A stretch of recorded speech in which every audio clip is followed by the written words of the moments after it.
Welcome to Starcraft.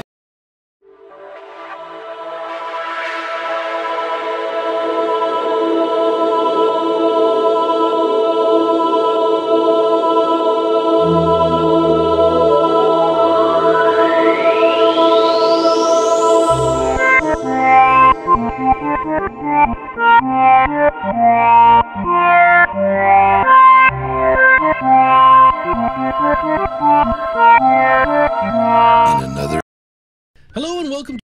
Hi, my name is Chris Roberts, and welcome to Starcraft.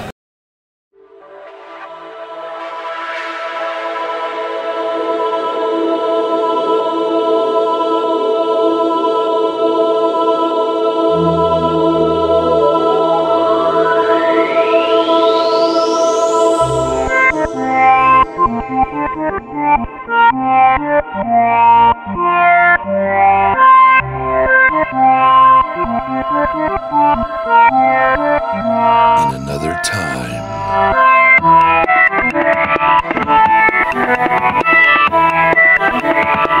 In another dimension.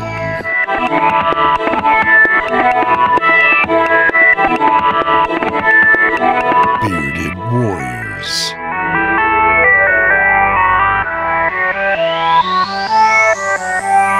Trapped in an eternity of vapid space.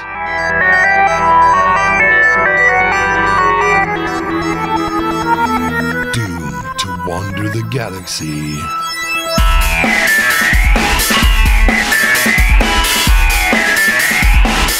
Broadcasting their nonsense to the void.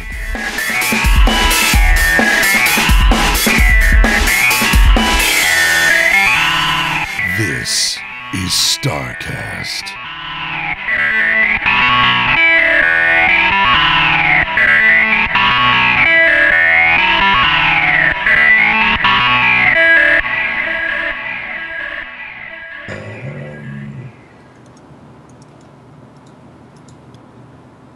Hello, everybody. Sorry about that little bit of a bumpy start there. I have Mr. Chris Roberts do an intro for us, and for whatever reason it wouldn't play, and I was like, no, go, it's supposed to play it, and I couldn't get it to go, but now it's working. So hello and welcome everybody. Tonight we have some special guests and a lot of special stuff, and I got a thing blocking Mr. Bod's face. Lots of stuff going on tonight. Hey, Ricko. No, what? Welcome to the show. Welcome back. Welcome back to the cast. I think I know that guy. I've seen him before once or twice. I've heard him before once or 7 times. Yeah. This is a guy. Yes. Don't tell him I'm here.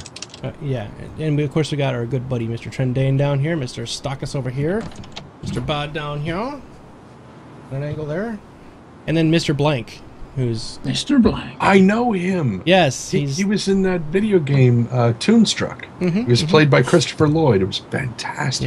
Yes.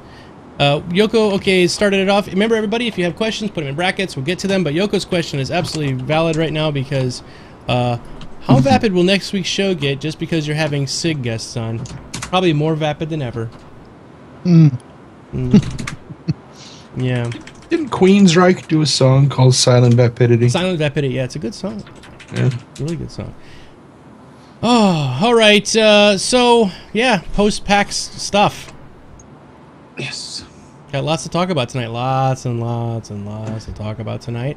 But before we get there, Mr. Ricko, do you have something special to tell the audience? Because I think some people in the audience would be so excited to hear what you have to say. They're waiting with bated breath, or they just could not have brushed their teeth in a couple of weeks. I'm not sure.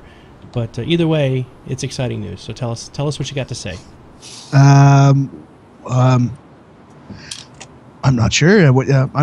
It's not that big of a deal, right? I mean, no, it's just, I'm just gonna give away a ship, I guess. Yeah, we're giving away a ship.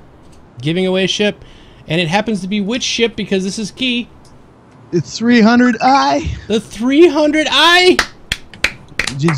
This is killer. What are you smoking down there, Trendane? Okay, he's a little Buddhist monk again, Trendane. This is Frankenstein sense. Frankenstein sense, our little Buddhist bear, down there in the lower left. Yeah, we're giving away 300i, and it's given to us by Ricko and the gang over at your show? The base. Yeah, the Base. base. There's a gift from all the folks at the base for Starcast. That is fucking epic. That's for the good job you did at PAX. Oh, really? Yeah, the interviews were absolutely awesome. And you know what? There we go. Here's a gift for you. Oh, you didn't have to do that, guys. No, I think it's just great because the crowd, these folks in the crowd, thanks, Fuzzle Bucket. Wow, that's a great name, by the way. The folks in the crowd, I think there's a couple people, specifically Mal and maybe Lisa, who have been trying to get a 300i for quite some time. Okay. And yeah, so Lisa, are you gonna Lisa, is she gonna drop her load tonight? That's the question. Because and it's a big load. Lisa has been saving coins since I started to get a ship on this show. Oh, Bud with the. Look at that. Oh, you've been saving them little pennies. Bud has been saving his pennies. Look at that, yeah. 2,820. Lisa, can you beat him? I think she's got about 15 more than me. Come on, Lisa, throw them down. Come on, Lisa. Let's see what you I'm got. pretty sure. I think she's got maybe 100 more. Hey, Gorthok, No, thanks for the follow. Oh, come on, Lisa, come on, do it. Come on. Oh my God, as Brian says, what's a 300i? Well, it's a it's kind of a luxury liner. Like if you compare it in a car, it's like a 300 series Mercedes. You know, it's kind of a mid-level, sporty, fighter. Guns. With guns, lots of guns. Lots of guns. So it's a Wow, Bond as Tricky car, is has what you're saying. 2097. It's a James Bond car, is what you're saying. Yes. Okay. Lisa, Oh, there you go. Oh, there we 13. go. 13 more. Are you going to do it tonight, Lisa? Are you going to do it? This is a I good think she question. was sold on the Avenger, but is the 300 I going to draw her in? I know. This is the question. We will see when we get to that point of the show. So we probably will do that on the hour, right after our commercials and stuff. Sure. So that'll be good. All right. Mal, are you going to do it? Because Mal has been waiting in the wings, too, to get something. See, that's. He wanted the 300i when we had it. Yeah, he did. He dropped his whole load there, and he couldn't get it. Why did he say whole load? I would say that I'm afraid I'm rubbing off on him, but I really don't want to use that particular phrasing. Yeah. Rubbing off whole load. Why not? The tonight it's just a ship, and it's a brand new ship, so it does not come with alpha access. It's not a package. Well, no, it is package. It's a Just package. Oh, without alpha. Okay. Alpha is it's too late. I just bought it. It's brand new. It's Trendane didn't have a chance to go in there and do a mess. he didn't get a chance to leave his mark his territory, as it were. Oh, Not yet. Not yet. Oh, well. It's still a great ship, and by the way, I did find out, this is a little bit of news, if you guys would like to play in the dogfighting module and you just now get a ship today, you still can. I think it's $5, right? Woo! that's right. That's right. You can pay for access. Wait a second, we just got a new tribe mate. We got Passive Wubba. Killjoy. Thank you so much. On this channel, guys, we don't do the wub-wubs because it's more of a space show, and so we just do the whoosh like that. So it's more subtle. But thank you, Passive Killjoy. Thank you for subscribing. Yeah, welcome to the tribe. Cool. All right, so what are we going to talk about first? Well, I got Q&A time here. We're not doing Q&A time. I guess we could. I don't know. We'll do it later. Turn that off. Although that's why Cyber wasn't in first with the questions. He was napping. Yeah. Aha. So what do we want? You guys, we're going to talk about PAX. Is that what you guys want to do? PAX is fine. PAX is fine. Okay, what would you like to know? Why don't you guys ask me? I will be the interviewee. You guys interview me, so that I can just talk about whatever it is you guys would like to ask about. I got one. Yeah. I got one. Yeah. Go ahead. Sorry. Yeah. How nervous were you? How nervous was I? Yeah. Not too bad. My wife's right here. You can ask her. I was okay. Yeah, I was. You know what I was more nervous about, to be quite honest with you, was this not working, my mic not working, my camera not working. Meeting Chris Roberts and Aaron Roberts, I was actually more nervous meeting Sandy because she's like kind of an intimidating personality. But Chris and Aaron, way laid back guys. I mean, it's like me just talking to you. So I didn't feel nervous at all. I was just like, yeah, hey Chris, how you doing? He's like, hey.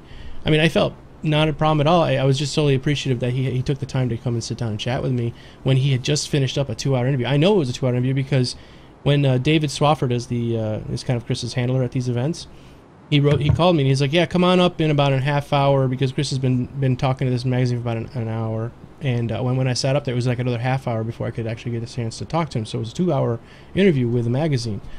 And So yeah, that was pretty epic. Now, if you're you had sat down, you had all of your gear set up and everything, and you were just getting started and it didn't work, would you have been like, this is bullshit? I got a little bit like that with the Sony interview with Omid and Dave. I sat down with Omid Dariani and Dave Georgeson for Sony to talk to them about Landmark. My mic didn't work. My camera cut out every few seconds. My boom mic wasn't turned on the the boom mic the shotgun mic wasn't turned on the camera.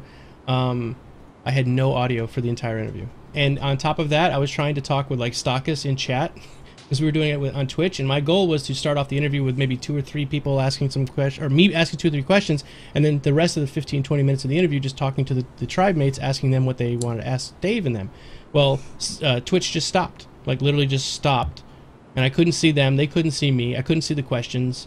I had nothing else left to do, and so I sat there twiddling my thumbs. So yeah, I lost my shit a little bit with that interview. So I can imagine if I had been with Chris Roberts and Aaron Roberts and that had happened, I would have been a little upset. Oh well. So that you did that with your phone?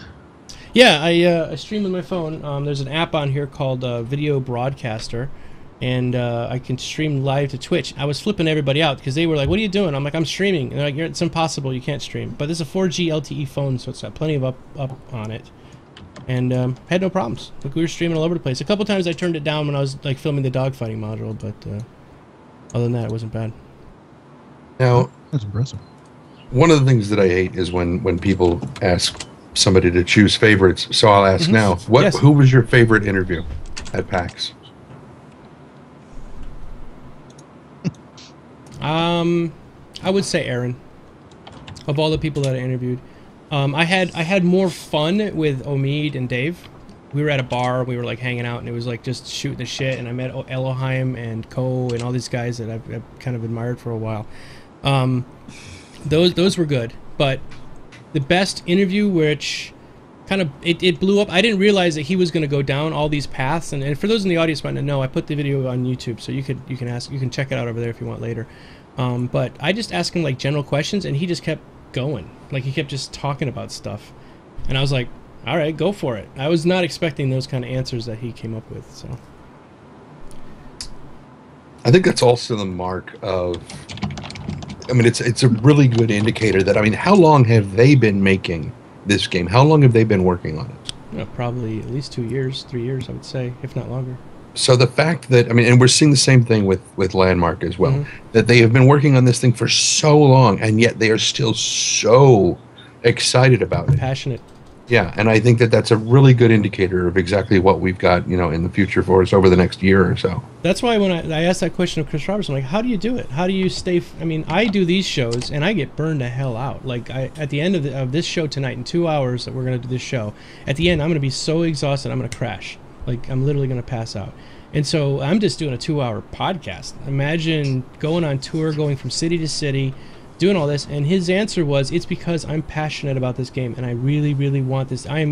He's an artist. He's painting a big mural, like he's doing the Sistine Chapel, right? And he's doing something epic and grand. And so to him, it's not a job. It's a work of art, and it's his vision. So he can't. To him, it doesn't feel like it's draining him. It does drain him, but it doesn't drain him the same way where I got to go to work today and pull a lever for fucking 8 hours. That kind of thing. Yeah. Yeah, because I mean, if he pulls this off, if he can deliver, I mean, even three-quarters of what he's when he can pull this off. But I mean, I have no doubts he will pull it off. But to what extent his vision can be realized wholeheartedly, because he has a massive vision. We can't deny he is shooting literally for the stars. Yeah. And so as long as if he could even deliver three-quarters of what he can see in his mind, I think it's going to leave a massive impact in the gaming world, just in general, for the rest of game development. Because I mean, I remember you talking, I think, Aaron, you spoke with Aaron about the whole open development process and how they were pretty much the frontier developers, basically creating this open development thing. Yeah, completely open. Yeah. And so, not only have they done that, but they're also creating something that is just so massive and so huge that it's going to be a really hard thing to follow for any development team to follow. And when they finish the game and to what level they can realize his dream. When you've got that sort of a prospect in front of you, it's just, I think even just talking about it and thinking about it from Chris Roberts' point of view, it would be exciting. I mean, shit, if I had a dream like that and just talking about it to people would make me excited. And so I think you're constantly revving yourself up about it. So I can see how it would be an easy thing for him to not lose focus. I'm sure there's daunting days though. Oh God, yeah. And then, you got to also think about, we're very excited about the game. We're really proactive and wanting to see it. Think about all the people that are negative. I mean, I get people come and chat and make silly comments, and it kind of brings me down sometimes. And it doesn't majorly bring me down, but I kind of like, oh, why the hell are they doing that? You know what I mean? Yep. So imagine people that are like, there could be people even threatening his life. How come you're making all this money taking all this money from these people to make this game, and you could be feeding starving kids in Africa and stuff like that. So there's got to be a lot of negativity that kind of maybe eats away at him too. Oh, Ellie's here. Hi, Ellie. She's watching from the Insomnia Festival. Poor girl. She's there with Core tonight. That's where Core is, everybody. Core is at the Insomnia Festival in England, is it? Yeah, it's up in Coventry. Coventry. Bod, you want to tell really quick what that is? What the? Yes, it's a big gaming line. It's been going for a lot of years. I think they have like a football stadium up there. They kind of rent out for the weekend, and it's sponsored by a lot of big people up there. Okay. It's getting really big now. It's definitely the biggest in the UK. Now, mind you, when he says football, what he means is proper football. It's cricket. No. Proper football. Not hand egg. Yeah. Not a hand egg, right? No hand egg. Yeah. All right, so you guys go. You can ask me some more stuff. I see that Cyberwolf has about 300 questions tonight. I figured already he would do. I actually thought about him while I was doing the interviews. I'm like, oh my God, I'm getting so much information. When we get back, Cyberwolf is gonna hit me up for like 1,000 questions. You kept flipping pages, and yes. I'm like, how many of those are from Cyberwolf? Was what I thought. It was like, I'm expecting like a ream of paper. I'm like, couldn't you have just printed several of them on one sheet instead of? Well, what ended up happening there was I literally went to Reddit. I asked, what would you like me to ask? I went to Star Citizen Base, and I asked the official forums, and I asked the subscriber forums, plus I asked my own YouTube channel, and I asked Twitter. So going to all these different places, I would copy and paste like the text because I didn't want to have to type it all back up again. And so some of them, the spacing because of the formatting from the forums was like this much space between each thing. So I had to like try to force it in there. And then honestly, I had said I'm only going to be meeting with Ben and Aaron, but I might see Chris. 90% of the questions were for Chris. And so that's why I was flipping through so many pages, because I only had about maybe 10 questions for Aaron. And I even asked Aaron, we sat down for about, Aaron was great because we sat down for about 20 minutes before the interview actually started. And I was like, hey, you want to sit here and go over some of these questions ahead of time just to see things you could answer? He didn't read the whole question, but I said, I got a question here about spacing somebody. Oh, yeah, I can talk about that. I got a question here about this. He's like, yeah, I can do that. Or he'd be like, no, that's more of a forum thing that I can't cover. So we would do that, and I just scratch them off. So that's why I'm flipping through the pages so much. I was trying to find that kind of thing. We can talk about spacing. Oh, yeah, I've done that lots of times. We can talk about it. What? Yeah. Exactly. So... What about Ricko? Do you know if there are any particular questions that you get a lot on the base about it that you could maybe ask Domo that he might have a better insight into, considering he's spoken to Aaron directly? I know you get a lot of questions. I get a lot of questions, but it's mostly around how awesome Trendane is, yes. And but in general, I don't get that many Star Citizen centric questions. When we do, and I don't, Trendane, you can probably help me on this one, but I don't think we get that many questions. When we do our recap of the week, we just blur out, and people are like, yeah, okay. Yeah, so, we basically just read off 10 for the chairman and the stuff that they talk. Well, when I say we, I mean Ricko. Yeah. But we read off 10 for he reads off 10 for the chairman and the stuff that they covered on that other show with that guy with the face. With the face, yeah, and who does the stuff? Wingman's hangar. Oh. Wingman's hangar and Next Great Starship when it's when it's going, which Yeah. apparently it has started again. Yeah. This Friday, I think we're getting back into the next great start. I can't wait to see what the ship. They've had 2 or 3 weeks now to work on them. I'm really excited to see what they did. You guys want to talk about dogfighting module? I actually wanted to ask you if you tried it. Oh, absolutely. Now, I got a video of about an hour and a half long of me playing, and my poor wife's standing behind me while I'm going keep, and she recorded the whole thing. I just have yet to make the video. I got to sit down and do it. I don't. It's weird because they're shooting over my shoulder, so you can't. It's not like you can really get into the thing. But first off, I want to make a little bit of a disclaimer here. I've been on YouTube and I've looked around some of the comments that people are leaving where other people put up the dogfighting module videos, right? Almost every single person that did that has at least 2 or 3 comments on their channel. Why don't we get somebody that knows how to fly the damn ship to show us how the game works, right? And that's really unfair, and I'll tell you why it's unfair. The joysticks that came from Logitech, they pulled out of a garbage can about 15 minutes before they plugged them into the Star Citizen dogfighting module.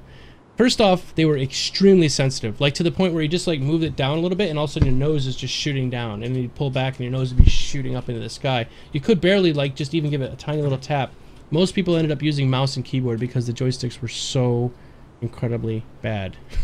I can confirm that. I heard about the exact same thing. Yes, really, really bad joysticks. The pitch and yaw were reversed. Ooh. Because they thought the game was like some other game that had the pitch and yaw reversed, and so they set it, and I guess they couldn't change it. Everyone was bitching about it, and like, hey, can we turn this back? No, sorry, it has to be the way it is for the rest of the time we're here. And so pitch and yaw were backwards. It was overly sensitive, and so trying to use the joystick was just really crap. I was just going, oh my god, I can't wait we can do this at home. Yeah. Oh, I would hope they would at least change it for the next day, but sounds like they didn't. They left it. They left it. Look, you have to look at this from SIG's point of view as well. Logitech were really nice enough to allow them the booth space to do it and stuff like that. So from their business point of view, from a just a straight up business point of view, you're not going to say anything nasty about the people that are being nice enough to give you the booth space to show your game off. So I personally own the exact same model of Logitech, one of the 3D Extreme Pro. They're useless. I literally bought mine unused, like the guy plugged it in, tried flying in a game once, and then said, what the hell is this stuff? And then just put it on the shelf. And then I was like, oh, look, Star Citizen's coming up. I'm going to have to learn how to use it, because I don't use joysticks. I use mouse and keyboard. And I'm like, look, it's going to be more complicated than mouse and keyboard. I'm going to need to learn how to use a joystick. And he's like, well, man, you can have mine for $5. That's how much they're worth here. In Australian money, too. $5 Australian. Which is like 75 cents over here.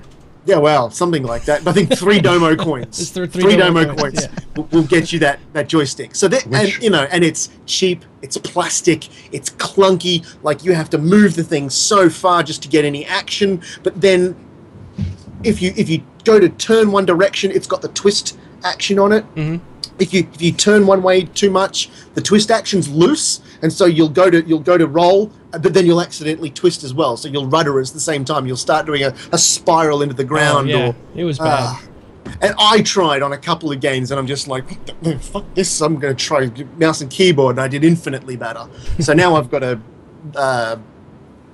proper Microsoft Xbox controller. This is what Chris was using to fly. And I talked with the developer that was staying there. This poor guy, this absolutely poor guy. I've never met him before. It wasn't Chris. It wasn't some guy we know. It was some guy who's a developer at SIG, right?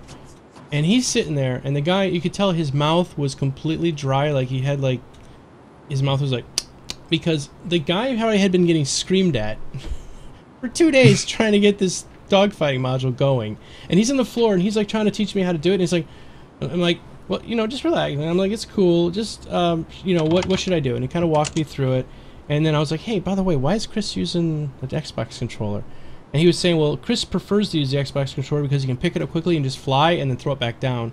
Most of the other people in the office are using HOTAS systems, so he's kind of become the guy to use the Xbox controller, whereas everybody else is using huge, complicated HOTAS, and those require you to kind of sit down. He can pick this up and just be like flying real quick and then go, okay, no, that's not working right, and then throw it back down to the ground, which I just dropped.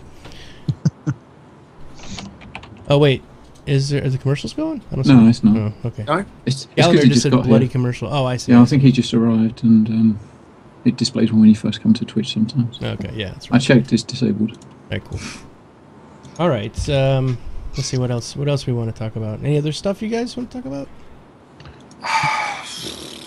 Did they have all of the various control schema there with the control of the HOTAS and mouse and keyboard? They did not have the controller. They did have mouse and keyboard, obviously, and then joystick. But that was it. I don't think Logitech even makes one of these. So No, they don't. yeah, that's probably why they didn't have one of those. It was, I mean, honestly, yeah. Going back to what Staka said, it was extremely generous for them to let them use 4 computers. There was only 8 computers there that Logitech had. There's on the other corner they had another games running, and then on the other side was dogfighting module. The cool part about all of it, and this is really neat, and I noticed this through the whole thing, kind of a neat little deal. Walking upstairs, doing the interview with Chris Roberts, I had set up cameras, I got lights, I got all this stuff is set up, right? Nobody noticed me doing an interview with Chris Roberts at all. He was sitting at the outside of the room doing like the interview with the magazine. I watched one person out of about 5,000 that walked by, and I'm not over-exaggerating. You hear all the noise in the background. There's people. It was like a major thoroughfare. It wasn't like a side thing. It was like everyone's going through to get to the food court. So all these 5,000 people at least walked by while he was doing that interview, and only one person stopped and did a double take. And so we were on the floor doing the meet and greet. Only like 5 or 6 people walked up to meet Chris Roberts. 5 or 6 people walked up to meet Sandy, and I was waiting for like throngs. I'm like, the hordes are gonna come down, and I kind of got the feeling that this game is just still so new and niche that not many people know as much about it as say like this game here. What was this game? Whatever this one was, I got this hat at. It was the one with this huge freaking monster. Basically, it's 4-on-1. What's it called? Oh, it doesn't matter. Anyway, there's all. You can't see the hat yet. I don't know what you're talking about. Oh, I'm sorry. Yeah, you guys can't see the We'll hat. see it soon. It's it's this game where basically it's a 4-on-1. It's like four guys are fighting the monster. When you start the game, you don't know if you're going to be one of the 4 guys or the monster, and then you start the game. Evolve. Thank you, PT Dragon. So Evolve. I mean, Evolve had hordes of people around it, and I'm like. And that's just to play the game. Whereas Star Citizen had 4 computers, I could walk up to it as many times as I want and play. I maybe had to stand in line for like 5 minutes because everyone kind of was really cool. Like they would play until they died, and then they'd just get up and walk away and let somebody else do it. And then I could play it as much. That's what I'm saying. I played it for about an hour and a half because there was like no lines. Here is the dogfighting module, which the Star Citizen fans have been begging for, and here I am at PAX able to play it as much as I wanted.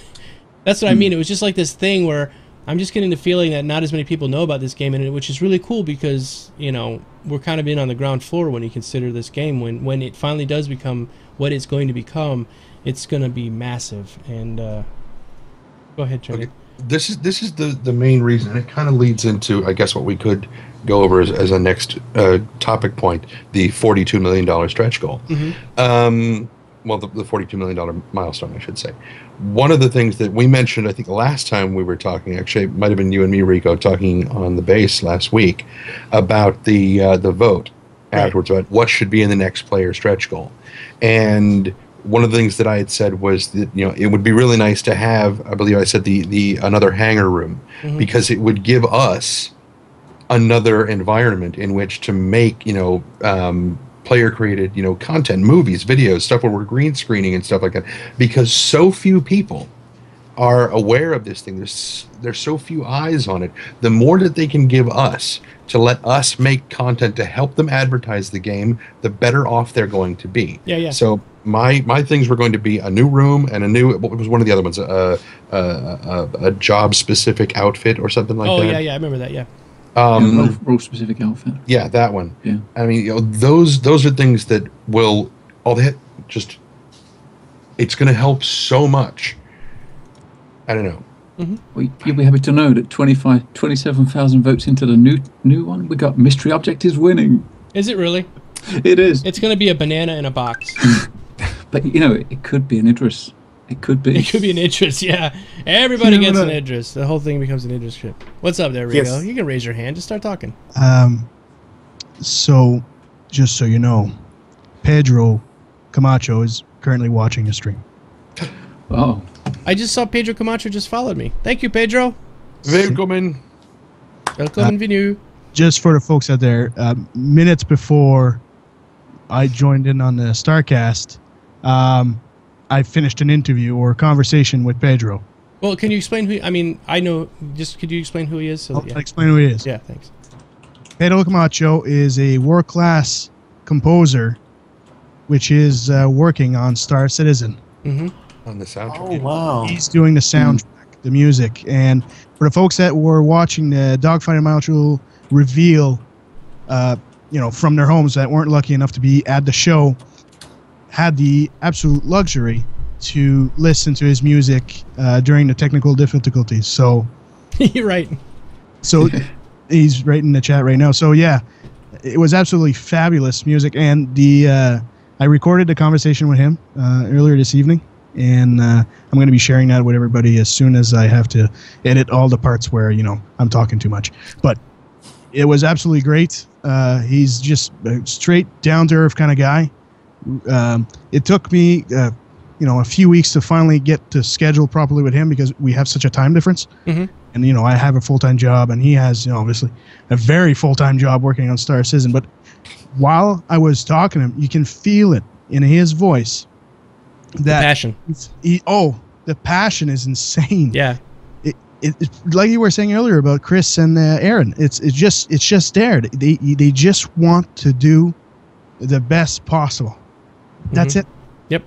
I mean, we got to see him earlier before. He was in a video for SIG before when they talked about the music score. Remember? Yeah, he was talking with Martin Galway, wasn't he? That's right. Yeah. That. Mm-hmm. Yeah. The advantage. Sorry, The advantage. That's okay. It's okay. The advantage also that he has, however, is that if somebody at SIG, down in Santa Monica or in Austin or something, comes up with an idea for a new piece for the game, it takes a team of people to get something to the point where you can start to even begin to realize the possible depth. As a composer, Pedro has the advantage of being able to turn to a keyboard and start and say, here's what I was thinking for this scene. Mm-hmm. And he starts, and instantly people are like, ooh, and you just music is so integral. It's so basal to everything that is, I love it. It's just elemental. Yeah. I love it. It can make or break and often feel does. of the game. Oh yeah, exactly. Definitely. I'm so looking forward to seeing somewhere. And correct me if I'm wrong, but he's also like when you load up the game, is it his music there too? I do believe so. The hangar module, yeah. Dun, dun, dun, dun, dun. I think.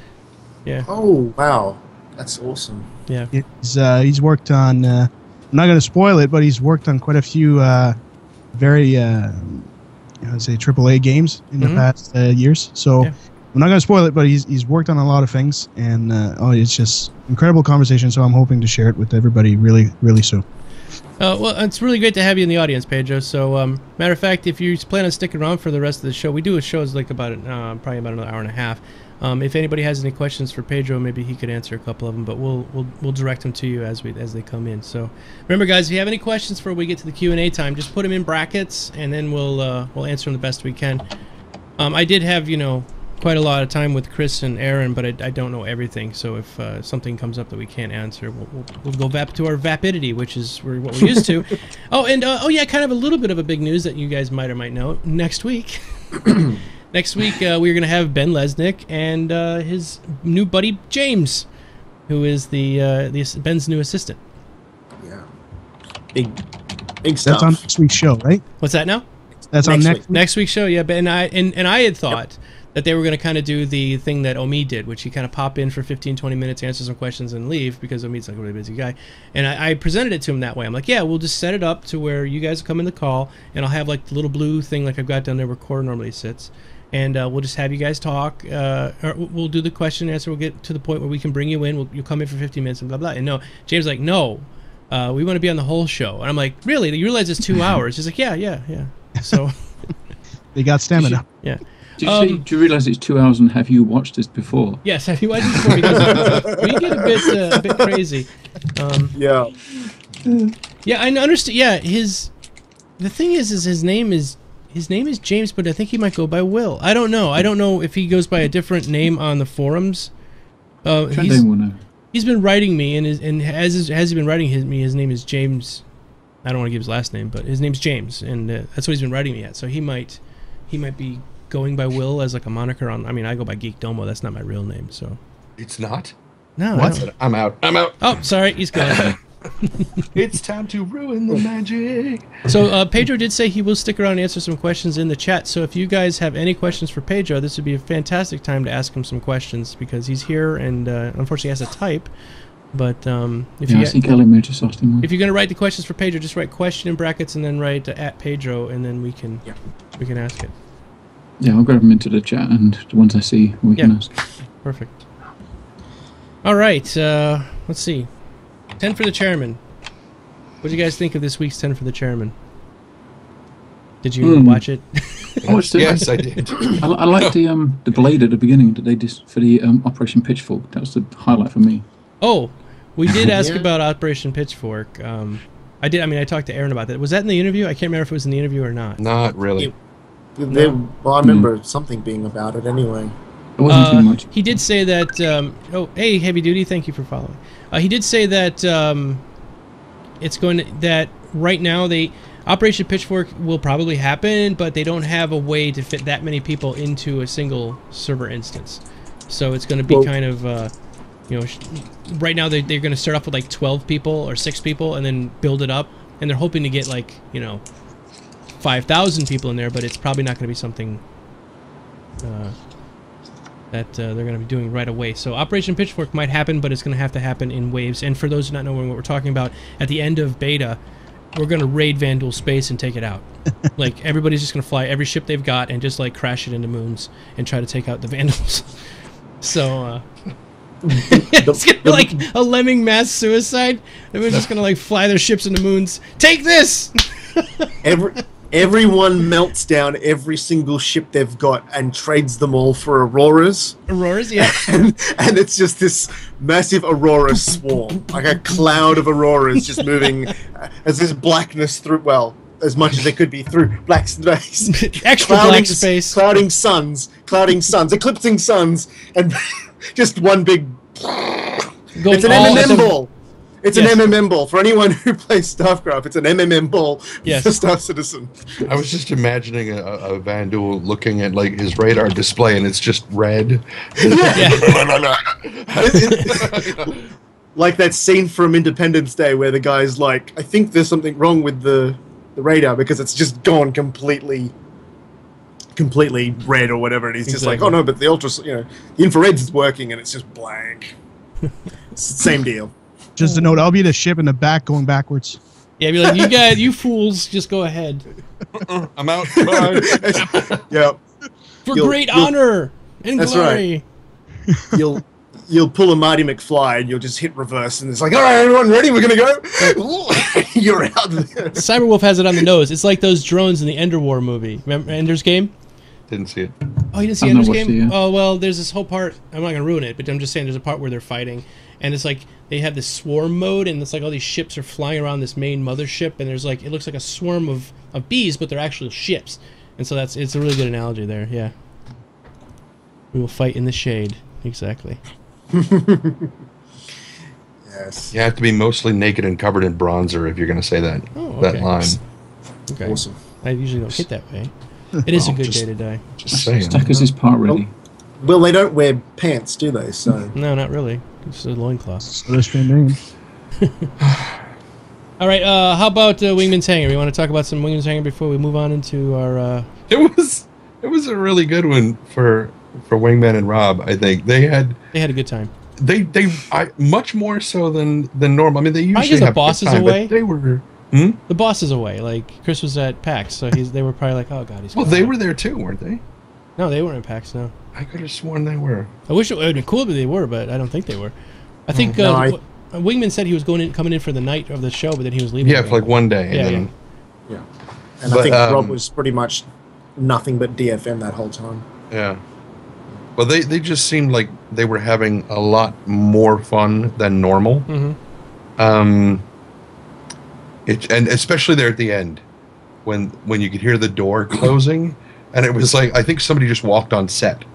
Was like, is anybody in? And close the door. Because you can hear the door open and you hear it close, and they're just both cracking up. And I'm like, oopsie. Oh, they said he was on stage. That's one thing, guys. I apologize. I was on the road when the whole dogfighting module. I didn't get to see the dogfighting module video until I came home on Sunday. So I'm actually behind more than you guys are. You probably saw it live, and I didn't even get to see it till Sunday. But yeah, they were more laid back this time. Any kind of big news that kind of came out of there? I'm just trying to think of all the forum feedback and stuff. Was just basically the helmet. What's that? The helmet. Helmet. The helmet flip. Oh yeah, that did look cool, but I didn't realize it was such a big deal until I came back and saw that everyone was flipping out over helmet. I was like, oh, look at the helmet. He flipped it around. The best moment for me was when the doors opened and the sound, tunk, tunk, tunk. I think it was the moment everyone was waiting for, that and then it's just nothing but space. Yeah. And it was real. It wasn't something that they'd just been telling us soon. You know, yeah, that's right. There. It was there. It's not something that Pearl had made up in CryEngine or something like that. It was real. It was an actual thing. It's like, not only is there space out there, but we can fly into it. I know, because we've all been staring at that stupid wall, looking inside of our hangar. Like, that's it. Please open. That's right. When I first got into Star Citizen, when I very first jumped in, I think it was at 16 million or something like that. I can't remember, but anyway, I didn't know anything that you couldn't fly your ship. So I got in. I think I had bought the 300i was my first one. And I got in it. I sat down and I'm like hitting like my keyboard going, okay, open the door. And I did that for about a half hour, and I went to the website and I was looking around like, hey guys, how come I can't go without that? I can't leave the ship, or my ship won't leave the hangar. And now I know we've been trapped in this hangar for 9 months or whatever it's been. Cabin fever. Yeah. That's right about when I first became aware of you. Was you were showing the tour of your freelancer? Yeah. And that was your first video I ever saw. Yeah. Oh, I didn't keep the 300i very long. I went right to the freelancer. Speaking of 300i, so for those of you just joining us, we are giving away a 300i tonight, care of Ricko and the base. They donated it to the Starcast, and we're going to be giving that away in about 15-20 minutes. You're generous. I usually keep the ship till the end of the show. I don't do that to everybody. I like to do it sort of in the middle. He only does it to half the crowd. Yeah. Yeah. Well, if I do it to the very end, I guess I could. That would keep people here longer, but I'm not all about that. I mean, if people are going to stay, they're going to stay. But I'm a mean bastard. Yeah. You keep giving my ship away to someone else, Ricko. I'm sorry. No. Consolation. You have plenty, Bod. You're more than welcome to enter the contest as well. He's got lots of Domo coins. I'm not allowed to enter, though. Oh, I get, yeah, and then ships. Chris said this is BS. Yeah. Yes. Yep. I need a shirt. Yeah. I want the soundbite. I want the soundbite. This is bullshit. It needs to be a ringtone. That's a good idea. I'm going to be using that. Phone. Yeah, or just a playable soundbite that you can play on your shows. It's like, what? What are you talking about? Bing. This is bullshit. This is bullshit. Every time your Moby Glass starts up. This is bullshit. Yes, I know it, Chris. Or every time your hangar rent is due, every time your insurance is due, every time the tax is on something. This is bullshit. Yeah. There's a scene in Babylon 5. It's in the bloopers reel. I think it's season 2, where the aliens of the League of Non-Aligned Worlds are complaining about something. Lies! Deceit! And one of the guys in the background goes, this is bullshit! And I just, It works, yeah. Yes.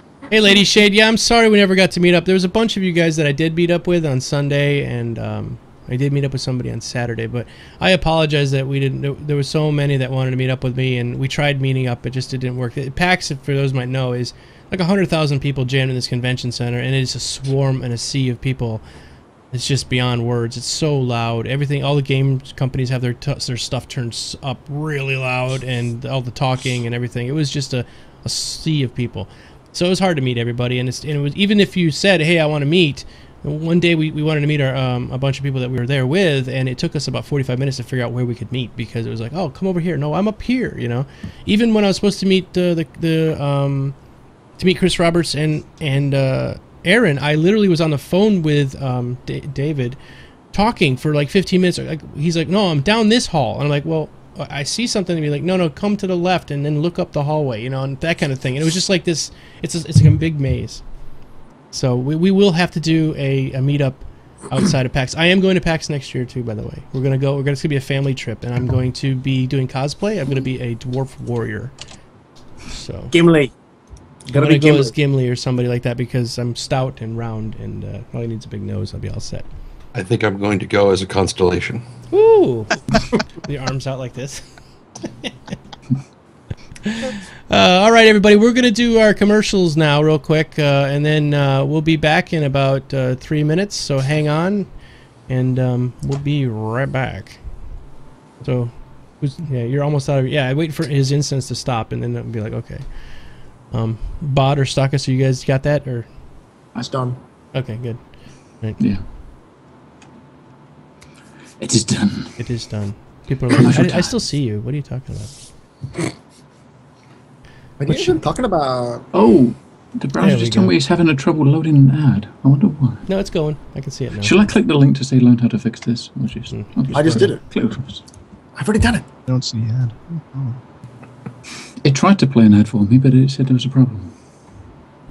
I played it and it said it was fine. No, I mean in my browser window, I was watching the stream. He said there was a problem playing. But it's playing. We can see people from chat saying it's playing. I'm gonna quickly go and put the coffee machine on because Okay. I need more caffeine, obviously. But you realize some people might have turbo, and they might That's see you okay. without pants. That's all right. Okay. See, Sango's still watching us. Sango, don't you look at my business. Yeah, go ahead, Stockus. I'm gonna put my stubby cooler over it. So we'll see now if you really were naked from the pants. Oh, I saw his underwear. Seriously, he lied. Pants on. And he said he was going to be naked from the pants down. I'm gonna waste him. Right. He lied.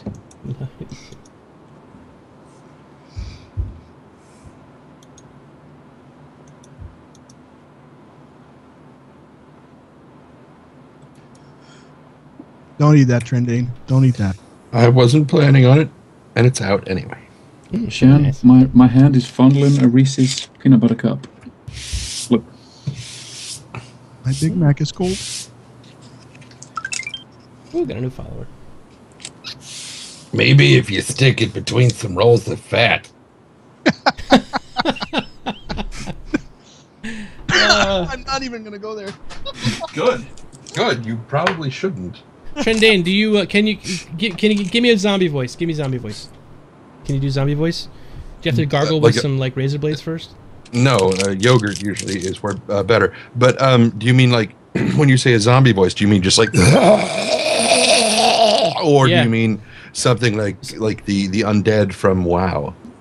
I mean, how much talking is there going to be? Well, it's going to be like an intro for the show. We're doing a zombie show. So there is spoken word. Yeah, spoken words. Yeah. Thanks, Ben Gerard or Ben Gergood. I don't know if you can see this, but Stockus is still missing, and I think our ads are over. No, there's one more. Especially for 3 minutes. Should be another one. So you got these ads playing in the... You control them? Yeah, Bod does. Oh, that's Yeah, kind of... Stacker started a 3 minute one, so it should be 5 or 6 ads. There we go. Pedro's answering some questions. Yeah. Because, I mean, it could very easily be something like, you're watching Geekdomo. You know, doing whatever. That might work. It's not me. It's what we're doing. I'll give you guys a little bit of heads up. I met... ooh, we're back on the air. Maybe I shouldn't say that. Well, then, shh. Don't spoil it. Yeah, don't spoil tell anyone. It's top secret stuff. All right. Well, Stockus is gone. I can tell everybody. It's not that huge of a deal. Well, It's not a surprise. Matter of fact, I need to tell everybody because they need to know. So I guess I probably should tell them. But this has nothing to do with Starcast or Star Citizen. Okay, we do that on the base all the time. Okay, he's back real quick. But it actually, so let me just give you guys a real quick bit of news. It has nothing to do with Starcast or Star Citizen, but we are starting. While I was in Boston, I met Ko and Elohim and a guy named Ben from Curse. And we're going to be starting, along with Mr. Stockus and like I think another couple people, we're starting a new show. It's going to be H1Z1 related, which is the new Sony zombie game, which is where I met Stockus to begin with. We started playing DayZ together, and so that's how Stockus and I became buddies. So that's going to be starting on Monday, and H1Z1 is a really exciting new zombie game from Sony, and there's going to be a podcast. It's going to be a little shorter and probably a little more vapid in the beginning because we don't have much to talk about until the game gets closer to release. But that's what's happening. We're going to start Monday night at 7 p.m. Cool. So, all right, right about this time on Monday, or an hour before this time on Monday. All right, so it's time to head into Q&A time. And while we're going into Q&A time, we're going to start doing the giveaway for the ship. We're giving away the 300i tonight. So you have time to buy the coins.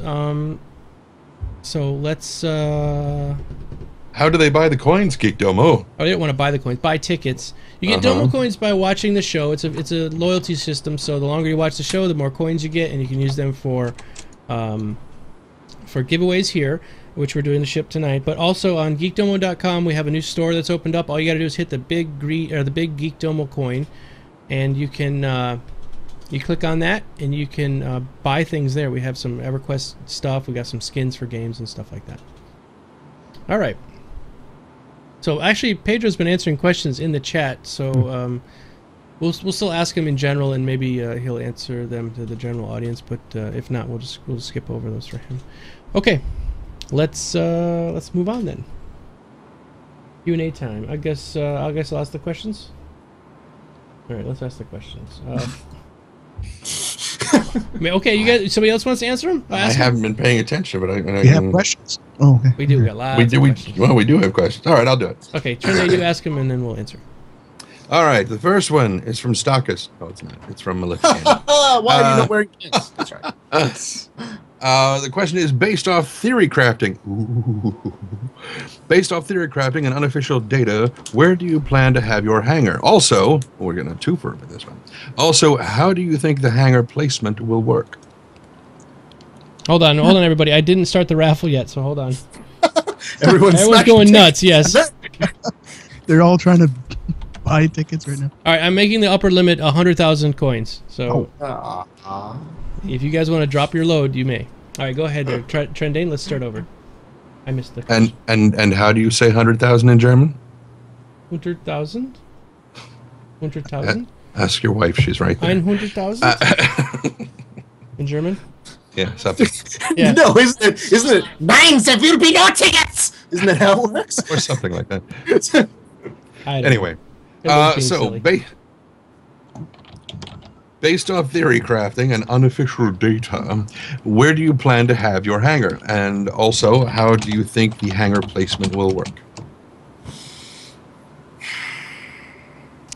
I think hangars are going to be... I had to think about it for a second, because I think hangars are going to be more of an instance thing. I really don't think they're going to... I mean, you might land on a planet that has like a platform, and you land on that platform, but I think you're going to like go into an instance where that's where your actual hangar is. Because what if you're like on Terra and you land and you do all your stuff, but then you fly halfway across the galaxy, you're going to want to land again. You're going to be at a strange hangar. You'd have to fly all the way back to Terra to get back to your fish tank, you know? I mean, is that what's really going to be the... Well, if you fly halfway across the galaxy, you're not going to be on any civilized planet that we know of. Yeah, true. I mean, they've pretty much stated that once you enter or you go to enter an atmosphere, you will not be controlling your ship anyway. So, but if you say you're on Terra and your hangar is on Terra, that's where your hangar is. I mean, you don't have to have it there. You can have it on Mars or something if you want, or whatever. But that's where your hangar is. If you go somewhere else and you land, you'll just be paying for a parking spot. And that's it. If you want to go home, you'll probably have to go back to your hangar, wherever it is, where it be Mars, Venus, over on Orion, or I don't know, I can't remember. Vega. So that's where your hangar is. Now, as opposed to how it will work, that poses a different question. That's where I think it might be instanced, because if you've got a particular port where a lot of hangars are that is going to be very, very busy, it'd have to be instanced.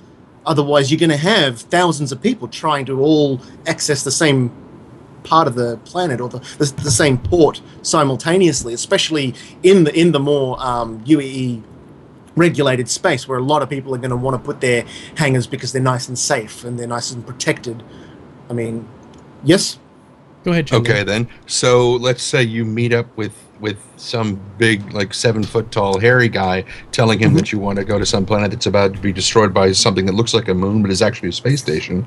And he tells you that it's in Docking Bay 94. Now, if he goes over there and it's instanced, how does he get on board your ship? Well, that would be where you'd probably have to crew up. No, I got it. Yep. Space magic. Space magic, yes. That's where I could see the friending or buddying system or crew system could come into play. If you meet in a bar in a shady place and you've got some people wanting to pay you for passage to another place, that was when you would say, okay, no worries, we'll make you part of the crew, or we'll enter into an agreement which makes you part of the crew. And then in that instance, now because of the way the friending or the persons of interest thing would work, I could see then if you're made part of his crew, then you would have access to the instance that his ship was in. Okay. That's how I would see it working. That's the answer I was looking for. That's how I was thinking about it too. I just wanted somebody to mouthalize it. Yeah. Okay, so anybody else? Anybody? No, that's pretty good. I think we covered that one. Okay, fine. Then we'll go on to the next question. How vapid will next week's show get just because you're having CIG guests on? Ultra vapid? Extra? It'll be insane. I'm going to have to watch it. Are we talking like really high concentrations of vapidity? So, vapidity that's so thick and deep, it's just going to blow our minds. So next question. We already answered that one from earlier. That's right. Also from Yoko Rose, as that last question was. What are your thoughts on the Arena Commander Pass for people who miss out on the alpha slots? I think it's a great idea. $5. At least it lets people get in. I mean, we're all kind of like really weird that we're getting into this game 2 years before it's out. But there's people that are probably just tonight finding out about it for the first time, and if they missed out and they can't do the dogfighting module, it's a little bit unfortunate. So $5 is nice. $5 pass. Did he say if it was the $5 for the entire DFM, or for each? Was it? Or was every time you fly, it's $5? No, just kidding. I wasn't sure if it was each like stage, whether it's like version 2 of the DFM when they have the other ships, whether it's they have to do it again, and I wasn't sure about that. I don't know. That was the question I was about to ask. But anything to let them in is definitely a good thing, because anyone getting in the game now, if you think about it, if they don't get access to a beta, then that's going to be a while off, you know. Yeah, we're talking a year probably. Yeah, if they know they can pay an extra $5 and get in now and play DFM like once it's out in a few weeks, that'll be. You know. I'm watching these people buy these tickets, and some people are buying some tickets, man. I've never seen this many tickets. 2100. Yeah, he's sunk in big. How many tickets you get per minute? You get, if you're a subscriber, you get five coins per minute, or 5 coins every 15 minutes. So for these people to have 2,000 coins, that's a lot of watching me. And so they're going. This is a really big commitment to them, and I really hope that some of you guys win. I just feel bad that if like you guys are dropping 2,000-3,000 coins. And Bod wins it. And Bod wins it for 15 tickets. Yeah. I'm going to flip my desk if Bod wins for 15 tickets. Well, maybe not that. I've got a table there. I will flip that little table with my dude and my fan on it. Well, I will flip that shit if he wins. I'll say one thing. If I win it for 15 tickets, I'm donating it to someone. Oh. I'm not sure who, but I'll donate it to someone. Oh, you shamed into it now. Look at Mr. Stompy, 1,300 tickets. Hey, Pancake Dragon. Yeah, so if you guys are here for the first time, you have to follow so you can start earning the tickets. And honestly, just because you're here, you start following, you get a ticket right away. Or you get a coin right away. You still have to buy the ticket. But I've seen people win with a single ticket. So don't think you don't have a chance. Yeah, it would be very unfortunate for the people that are dumping 2,000-3,000 in and you have somebody lose to somebody getting 1. But yeah. It'd be like the Hunger Games. It would be like the Hunger Games. Yeah, she's only got the one ticket in there and they pull her name out. Exactly. Anyway. Before we go to the next question, I just want to say something. Pedro's still in chat. While copying a question, I timed him out by accident, so if he's anything for the last few minutes, kicked off our special guest. It's just like me with Omid. You can untime him, though. Hold on, I gotta switch my headphones. It's a badge of honor, Pedro. Just think of it that way. It means you're special. Damn it. It's too far back in the chat. I can't untime him. Yeah. Oh my god, poor Pedro. I wanted to. Yeah, he does it. I think he times him out for, was it 5 minutes or 10 minutes? I'm not sure. It's like 10 minutes, and he's gonna be gone by then. Because like Omid did it to me once on his channel, or actually one of his moderators did it to me accidentally too, and I was like, screw it, and I left for like maybe it wasn't. Sorry, Pedro. Thank you for coming. We do love you, Pedro. I'm sorry that our bad bot. Well, it says he's able to see the stream perfectly on my end. Yeah, he can see it. He just can't see it. I think it's just the stuff he types we don't see for those. Sorry, webcam. That's all it was. But it's only a few minutes. It's probably unbanned by now, maybe. No, it'll be like 10 minutes. Okay, it's all right. Well, I just wanted to apologize to Pedro. Sorry, Pedro. It's okay. I've done the same thing. I did it to Omid. The very first time Omid came to my stream, I was like so excited. I wanted to make him a moderator. So I went to click on it to make him a mod, and I clicked the ban. I was like, I remember that. Sometimes this text scrolls up so damn quick. It does. That's the hard part when we have a lot of people in the chat chatting. It's flying by really quick, and you're trying to click on the button as it's going by, and it's okay. So the next question, which is one that I also found really, really interesting. I was really, really intrigued by this. During Domo's interview with, this is from Cyberwolf, during Domo's interview with Aaron Roberts, we heard about hacking ships as a way to shut down certain systems and whatnot. That is, pardon my phrasing on this, but that is fuck all cool. Dude, and it's like the biggest part of that interview. People have been spreading that most of all. Like they're so psyched and geeked out about that. So he explained it that a little bit. Basically what he's talking about is it's going to do a complete electronics warfare suite is going to be on each one of these ships, including the smaller ships that only are single seater. You'll be able to say somebody's firing, say you fire a missile. You're firing a missile at another ship and they've got shields still up. You will technically be able to hack into their shield systems and take their shields down seconds or a second before the missile hits. And that's just that's insane. As Khan is standing there going, "Where's the override?" Exactly. It's exactly like in Star Trek where Khan is about, or where they transfer the torpedoes over and then you take the shields down. Yeah. Yeah. I have to say that when I heard that, my dick twitched a little bit. Yeah, so I was happy to hear that. I really was. It's going to be awesome. They said that. Oh, go ahead. Sorry. I was just going to say, for a multi-crew ship, that just gives those other people who may not be manning a gun turret, just that much more usefulness in their crew. You've got two people on two guns, and you're in the Connie. You've got one on each gun.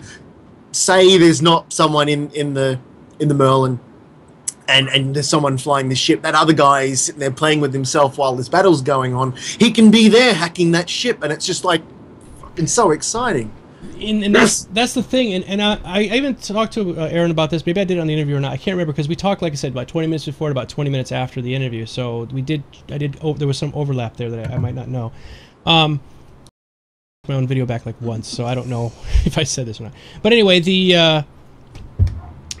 basically, I was like, this game I kind of thought of as a single-person game, meaning that, Trendane, you're going to get in your ship, you're going to fly out, and then you're going to be like, hey, Geekdomo, you want to come hang out with me? I'll be like, all right, yeah, I'll come hang out with you for like a half hour, and then we're going to go off doing something in the galaxy looking for some kind of exploration, and that's kind of how it's going to be. But the more and more he got into talking, I was like, we're going to have a problem here. If you have a multi-crew ship, you're going to be looking for crew that are capable, that are real players. And they're going to want their own ships too. So there's going to be a real market out there for people that are skilled with ECM, that are going to be skilled with fire control. They're going to be skilled with all these kind of things, or gunners or whatever.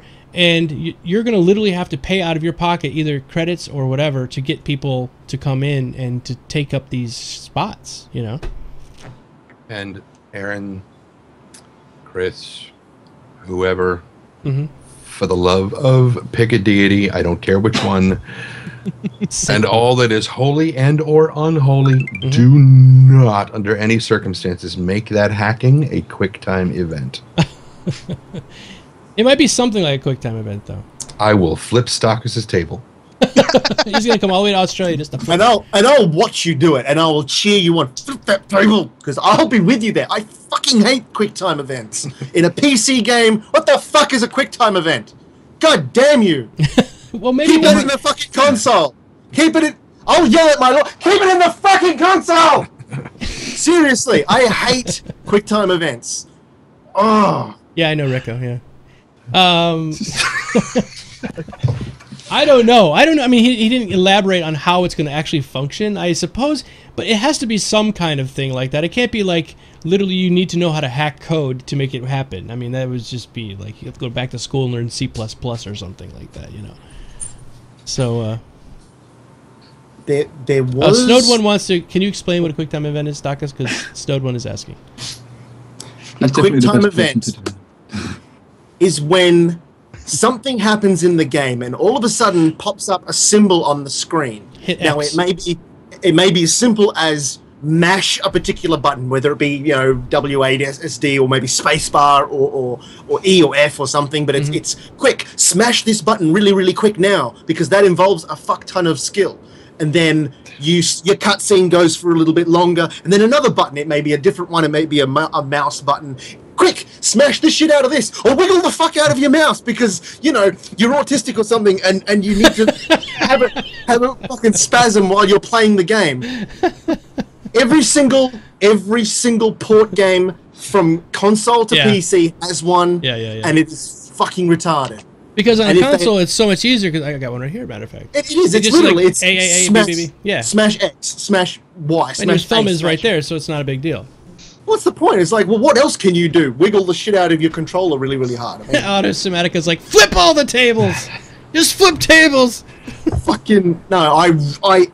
That it kills games. The minute I play a game and there's a QuickTime event, I'm almost like fucking quit. I don't want to play this anymore. So many AAA titles that are supposed to be for PC have that, and it's like, oh well, this is obviously a frickin' port.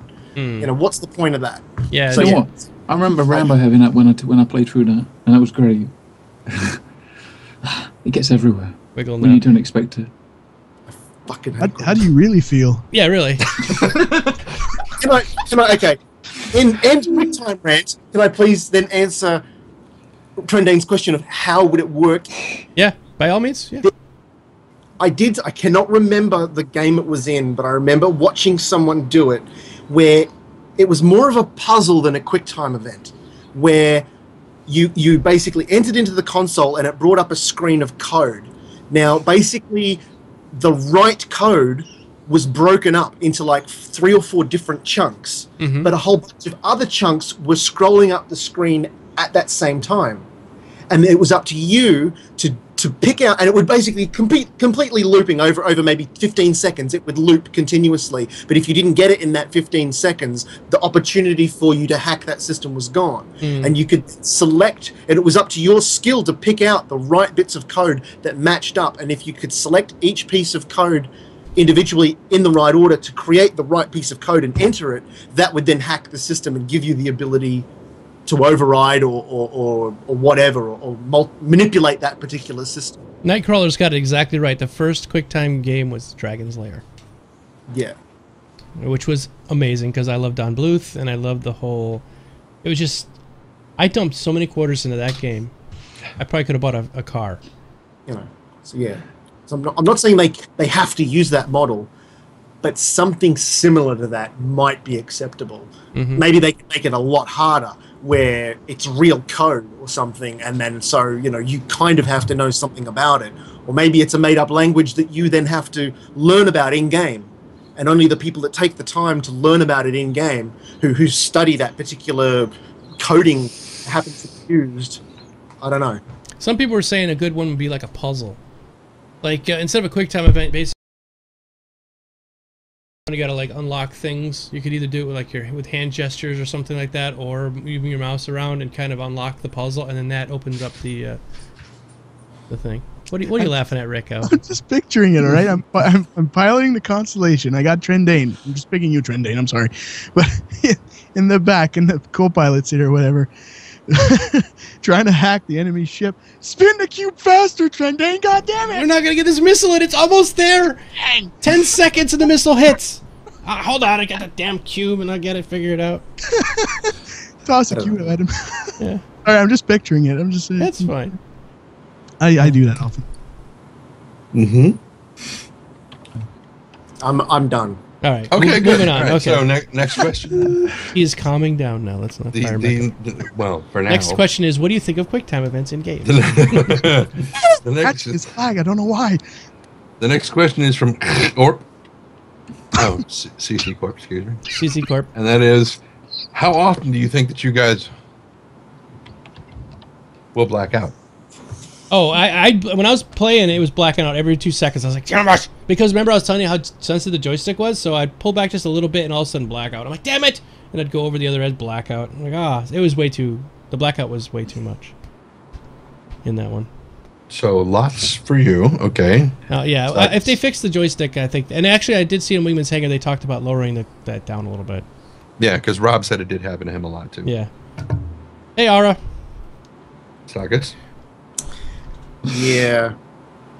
Probably it'll... Because I'll try to pull really tricky maneuvers sort of up and around and double back through things. I know I'm going to try and pull too hard a turn. It'll probably happen to me. I'll get in the ship and just blank out. So you pressure pants. Pressure pants. Yes, pressure pants. Yeah. I think what I'm interested in, because I think they're saying you can get the different armor suits to negate some of the G-force more. I'm kind of interested in how much that's going to do that. When, well, they have that sort of technology now. This is what I meant by the pressure pants, because the pants are basically plugged into the plane, and it pressurizes it kind of inflate the legs of the pants to squeeze the blood out of your legs up into the back up into the rest of your body and into your head, and they use that now to help prevent people from blacking out. So there's no reason that they couldn't do the same sort of a thing. Yeah, well, they're going to, didn't they? So, you definitely need something like that when I'm flying around your Hornet. Sorry, Rico's being crazy with his hair. I can't get it to... You're so used to being on the radio, you're not, I'm not used to being on video. What's video, this? Yes. We can see you. I'm sorry. I'm used to being on radio. Okay, next question is from Me Sleepy One. Does the ship gain you access to alpha because I'm not in the game yet? I just want to know if I should save my coins. This week, no. Next week, yes. The package we're giving away next week is a alpha package. This week is a brand new package, just really shiny and hasn't been molested at all. Much. Yeah. Much. Actually, how many of the ships I gave to you have you got left? One. Just the one. Yeah, just the. That's giving right, out the Avenger. Because all of the ones I bought had alpha access. I made sure I got the ones with alpha. So we are still giving away the 300i, everybody. So if you'd like a chance to get this ship, just start using your Domo coins.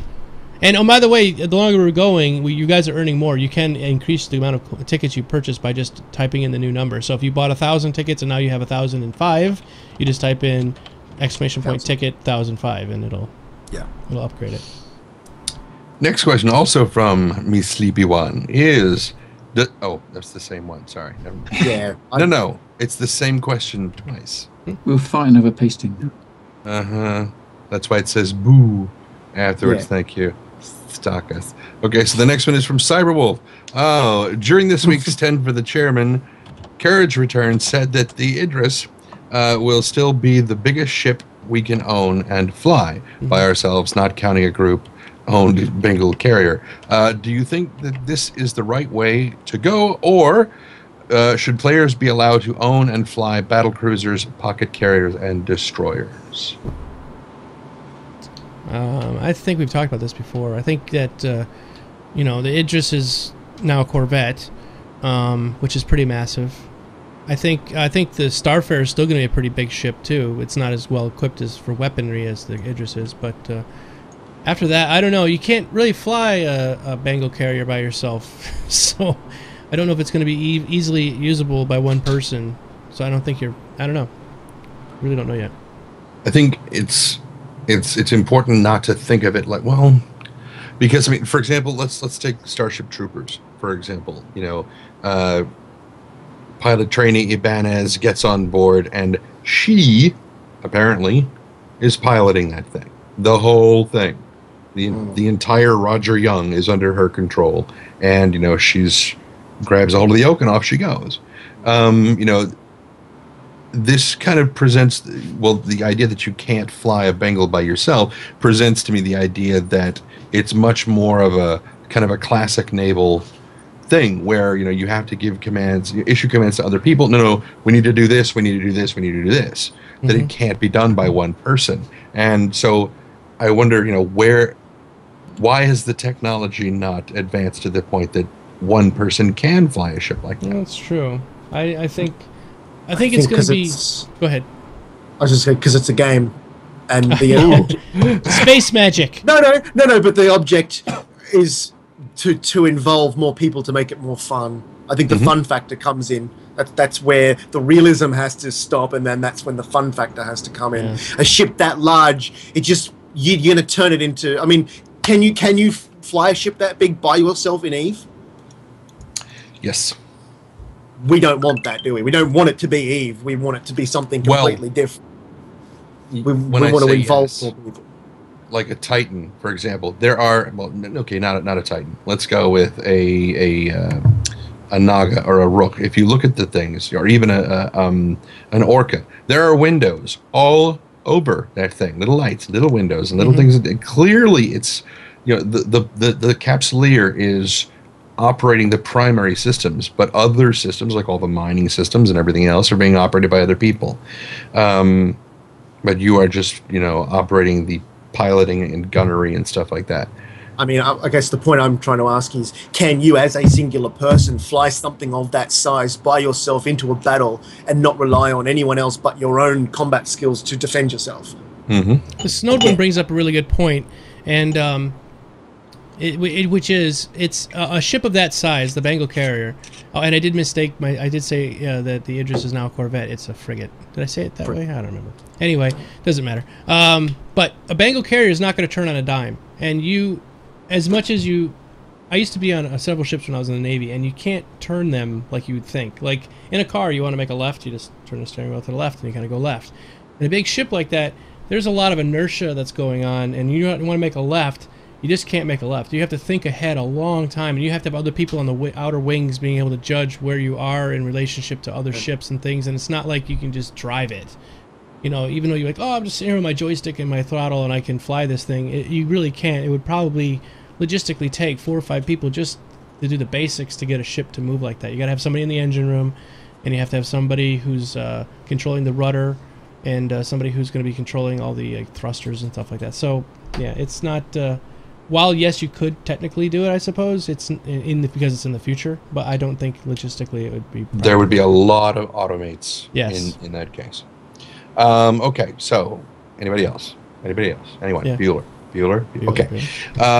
Next question, also from Cyberwolf. With the advent of capital ship systems, what do you guys prefer? Ship systems when they get damaged in the heat of a battle?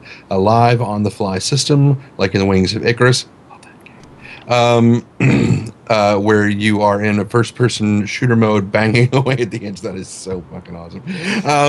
With a mallet and a fire extinguisher, or a mini game on your Moby Glass like Pipes/Tetris or Trauma Center/Surgeons. I hope it's not like Surgeon Simulator, because that would be like just rip my ship's brain out and drop it on the floor. Oh, damn it! There goes the warp core. Oh, shit. Hang on, I gotta fix this. Hang on, I got it. There goes my watch. Exactly.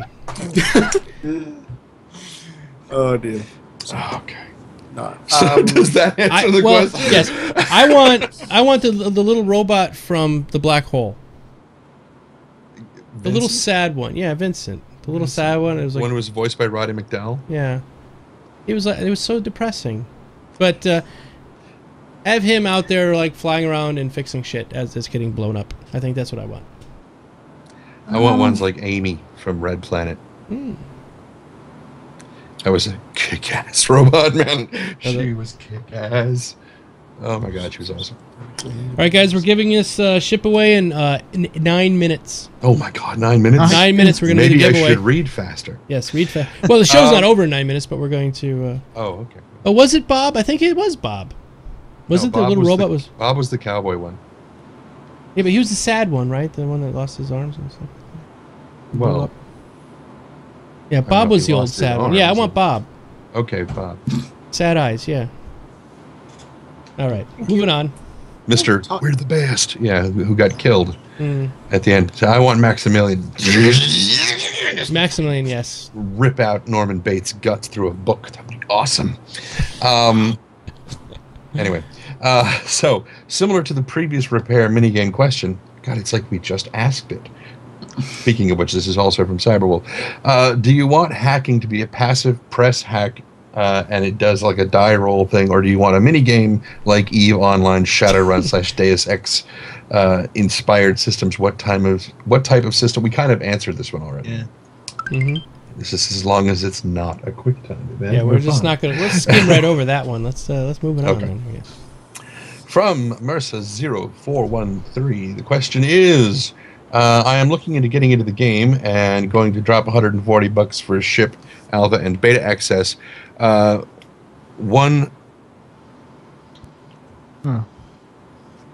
Okay, this is the phrasing on this is very odd. Make it up, just like make it up. Will they cash mine me? What the fuck? What ever loving fuck is this sentence? I'm trying to find the question so I can read along with you. Oh my god! I read that. Oh. I need to clean my glasses because I think I'm going. Oh, insane. I think they're. Oh, I get what they're asking. Are they going to like do microtransactions that are going to cash mine them for more money? So like, they went ahead and spent $140 getting the game, okay, and then are they going to nickel and dime you and say, oh, you need fuel, so you're going to have to go out to this website and buy fuel tablets and that kind of thing? No. It's not going to be like that. You're going to earn money in the game for buying for your fuel tablets and all that. So it's a pay to own game. It's not a pay to win or pay to play. It is pay to own. You buy the game once. You should not have to spend a single dollar once you're in the game playing. They will, of course, have skins and outfits and stuff like that. You'll be able to buy cash shop kind of stuff, but it's not going to be required for you to do anything. Any cash you may need for repairs or fuel and stuff, you'll easily be getting that. That is one thing that Aaron said off the interview, that he despises the way those games are, you know, Farmville and all that kind of stuff, where it just the state of those kind of games are just becoming ridiculous. And as gamers, I think we all can appreciate that. It's fun to hop on Facebook to play a game like that every once in a while, but it just overall is killing the gaming industry. So your yoke. What's that? No, go ahead. Turn to. I was going to say, so your yoke isn't going to be like magic fingers for your feet in a hotel, sleazy hotel room somewhere where you got to keep pumping quarters into it to be able to continue piloting, or are you just going to head off into a sun? Yeah, swipe your Moby glass to survive. Yep. 5 minutes, everybody. 5 minutes. I want to buy a skin of Trendane on my Moby glass. Wait, somebody did do that. You're going to skin Trendane and stick him on his Moby glass? I didn't know that. What? It's like we're getting into a Silence of the Lambs thing.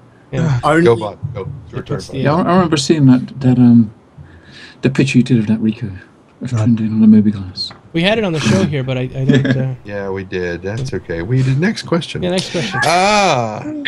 Is actually for Pedro. It said, I'm curious, Pedro. This is from Galamir. I'm curious, what did you think of the fan-made soundtrack? Pedro? Hopefully he can... if he got unbanned yet. I think he did answer it, but if he wants to answer it again. I think he said that he liked it a lot. He said it was really great. So the next question is from, is it Smokey? Is that how it's pronounced? Smokey, yeah. Smokey or Smoky? I say Smokey. I call him Smokey. Smokey. We'll go with Smokey. What did you guys think about Chris saying in 10 for the Chairman they were looking at the possibility of using voxels for asteroids and mining? Love it. Very, very smart. Mm-hmm. That's the best way to do it. I mean, honestly, if you're destructing an area, you don't want to destroy it and have it be like predefined shapes that always, like every single, like the old days, like you would blow up an asteroid. It was always the same shape after the little pieces came off. They were all the same shape. So having a voxel-based thing where it's like you're digging into it and it's like mining in would be fantastic. I think that's a good idea. And also from Anastasia for Pedro, will you be the next Jeremy Soule or are you better? Ooh, that's a deep question because I love Jeremy Soule's work too. And I don't remember what Pedro said. Did anybody read what he said when she asked that? He wants to answer the questions live. Yes. Please. Oh, he wants to come on the call? Yeah. We could do that. You have him on your Skype list? Yeah. Can I just drag him in? You can drag him in, and then I will have to call him. So go ahead and drag him. But it's going to happen, though. It's going to shift you guys all around, so it'll take like a few seconds. Oh, what we'll do is you do this. I will fix the shifting, and then we'll do the giveaway for the ship. So. Do we want to do another commercial while we're doing this? No, it's okay. Just give me a second, everybody. Maybe it'll put me into Trendane's box. There he is. When it shifts. Hey, hello. Maybe. Hello, Sailor. I can hope. He's connecting here. Let's once he gets in, call failed. Let's try again. No, it's not going through. Yeah, I don't know why. Star Citizen does need Story Bricks, Mag, but I think they've got their own AI. Looks pretty good anyway. Yeah, from what I've heard and seen of the Star Citizen AI, I think as great as the Story Brick system is for giving to just the general public to sort of make their own AI, I think that's perfect. It's very easy to use, it's very simplified, but it still yet has the complexity for people to be able to make great systems. Hey, it's Pedro. I think the Star Citizen one is going to be far more superior. Oh, Pedro, hey! Hey, there's Pedro. Hold on 1 second, I gotta set this up. Why don't you guys talk to Pedro and ask him his questions directly, and while you're doing that, I'll fix the screen. So. Sorry, I was listening to the things twice because I had Twitch. The Twitch website open, so I was like, "Whoa, what the hell is this?" It happens to us all the time. So this is one way to get around the ban. Better to meet you all. I did well. Thanks to Ricko, because I did. This is my ignorant. I'm an ignorant. I didn't know about this Twitch channel. Jesus, such an ignorant. Oh, it's sorry about that. We're kind of small in the grand scheme of things. No. No one is small. Yeah, very important. I was very, was right. Like, wow, this is excellent. I was really surprised about all the, everyone's so excitedly making questions to you. That was really amazing. That's really amazing. Well, great work, guys. Really great work. Thank you. Yeah, definitely. I mean, sorry, obviously we've been doing this. I'm sorry, my camera's over there, but the screen is in front because I have. So I'm actually looking at you. All right, so everybody in the audience, I'm going to do the giveaway in just a second, and then if you want to ask questions for Pedro directly, he's here now, so more than welcome to ask some questions. Well, let's go with the one that was already asked. Okay. Are you going to be the next Jeremy Soule, or are you better? Yeah. Well, that's the question I answered in the chat. It was like, I'm probably not the one to answer that. It's anyone makes his own choice and decide. I don't know. It's well, I posted a link with some of the music, some concert music from recently was played. So why don't you hear and then decide for yourselves? I think that's the best point. Is that music is a very subjective thing. It's very different for everybody. So only other people could decide whether they like your stuff more than Jeremy's. Yeah. That's right. I'll just was it here? Here. And so the next one, the next question, which doesn't seem to be specifically for you, is what would you have done in Chris Roberts' place at the PAX East at the PAX East showing of the DFM with all the trolls in the audience? Now I did not watch any of the footage for the thing, so I heard about trolls that somebody thought it was Core, which it wasn't him. That there's no way it could have been him. Not Core, definitely not. And so for those of you who were there, what was the big deal? Actually, I didn't go. I didn't go until afterwards. Basically, what happened was almost throughout the entire... So I'm just pasting questions for Pedro. Basically, what happened throughout almost the entire show whilst they were live. Obviously, we didn't get to see what was happening for the hour or so before they went live.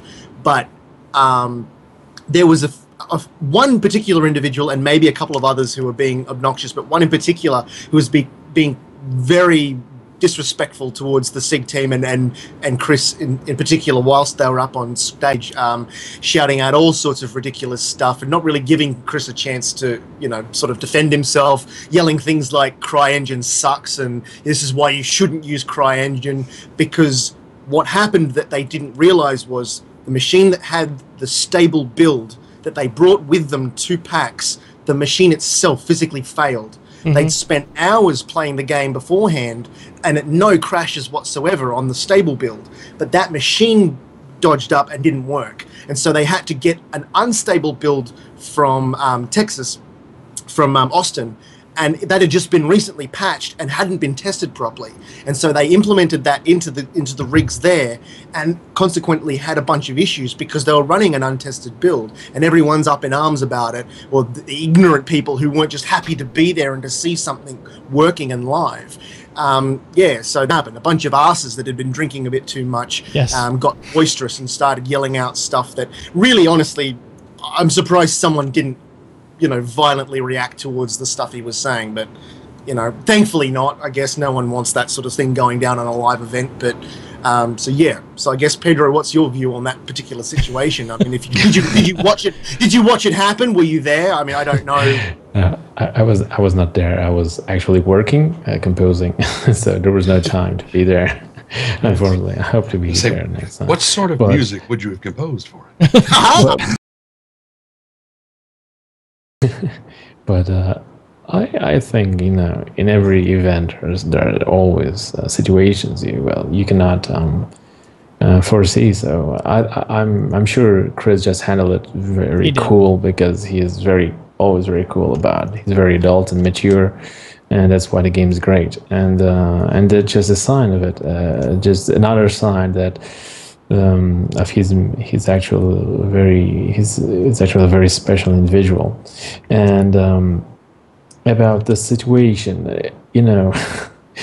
I'll just tell you something. This is probably the best pre-alpha ever in game history. So I don't know what people are actually complaining, because pre-alpha means just one thing.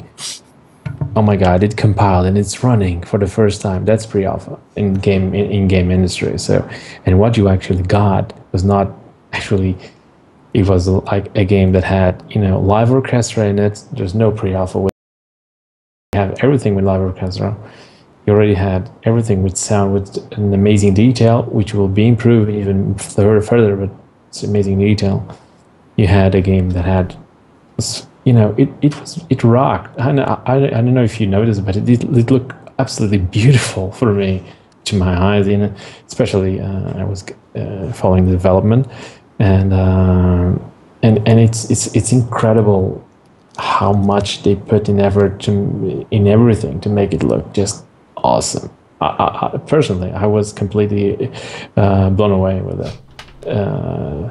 Because I only saw a build from like some days before, not the actually build from the dark that went to PAX, because I was just composing. And in days the difference is always huge. So people are working really, really hard at that. And I feel that people have to hear the wise words from Travis Day as well. He's a very nice guy as well. I don't know if you ever met him, but you should. He's a nice guy, very nice guy.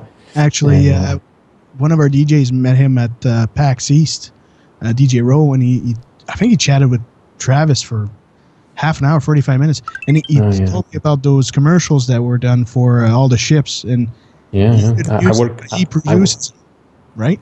Yeah, he produces. We work together on all the commercials. I scored, he produces, and we actually exchange ideas about it. And not only about music, but about the commercials and themselves. He was a very nice guy. He was saying that actually making a pre-alpha launch is kind of scary, because we cannot stay forever, because if we stay forever, people will get too anxious and they want something out. But also they don't want to release too early because they want it to look good, And I feel it look awesome. There are games that are shipped like Final Quality that were worse than that. Oh yeah, in my opinion. Like I've worked on by millions. I think that it's just Chris Roberts' his drive. I will tell you a secret. I've paid for some of them. Yeah, right. Can I let me interrupt? Let me interrupt real quickly here. Everyone is with bated breath in the audience, waiting for me to do the giveaway, and we went over about 7 minutes now. So we're gonna do the ship. We're giving away the 300i. We're going to start asking Pedro questions directly that you've been asking in the audience. We're probably going to jump ahead to some of his questions because they're so gracious to join us real quickly. And so let's go ahead and do the giveaway. Here we go, everybody. We're giving away the ship. that you've all been waiting weeks and weeks and weeks for. Well, sort of. Ricko just gave it to us tonight, but they've been waiting for a giveaway for a ship. We've been teasing it for a while, so here we go, everybody. So good luck, and I wish you all the best. And you guys know this is completely random, so whatever happens, happens. May the odds be ever in your favor. May the odds ever be in your favor. So here we go. 15 tickets, come on. 17,519 tickets purchased. Holy wow. crap! And the winner is S Tricky. That's awesome. S Tricky dropped a load of tickets. Yeah, wow. 2,100 tickets. Good on you, S Tricky. Whoa, yeah, really great, S Tricky. Congratulations, buddy. Thank you so much. That is awesome. Yeah. What do they usually do? They send you the info? Yes, please. Yeah, S Tricky, send me your Star Citizen email account so that we can just transfer it directly to you. So, oh, that's epic. Yeah. All right. So we have questions for Pedro directly. Let's just go ahead and just start asking some of this. I know we had some other questions in the audience, guys. If we don't get to them tonight, we will get to them next week for you. There aren't that many other ones. Okay. Let's just go ahead and. So for Pedro, from Dragar90, how long does it take you to write a song for Star Citizen? Well, to write a song, that's a good question. Usually I can take just hours or days. It depends on the rush. We have a bit of a luxury in Star Citizen because we are still developing the game, so I have the luxury to compose a track and then hear it and then decide if it's actually as good as I want it to be. So probably I can make a track and it sounds great or it can sound good, but then next day I'll say, well, I will just try again and see if I can make it even better. And for example, for the launcher music that people usually, I think people liked it. It was not in first take. It was after some of them. No matter if I feel it was good, it had I feel it worked well. I was happy with it.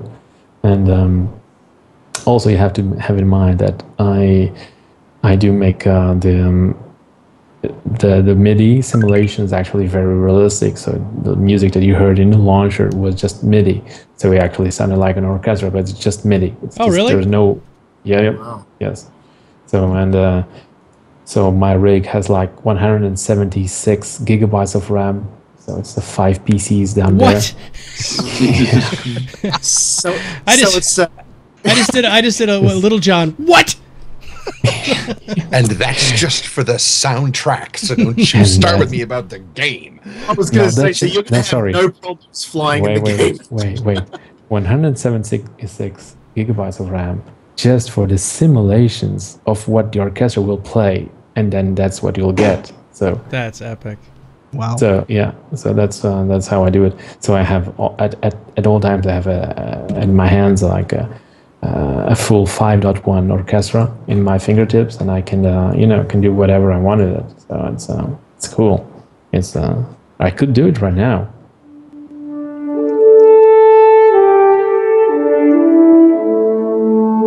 Yeah, just heard the horns from the orchestra. Whatever. Yeah, exactly. I was like, that's awesome. Starcraft was looking like he just got blessed by gods. I know. It's like there's heavenly music coming in from somewhere. This also kind of feeds into the next question, since you mentioned the thing. And this one is from the Snowed one. What software are you using for scoring, and how have you found the challenge for composing for Star Citizen?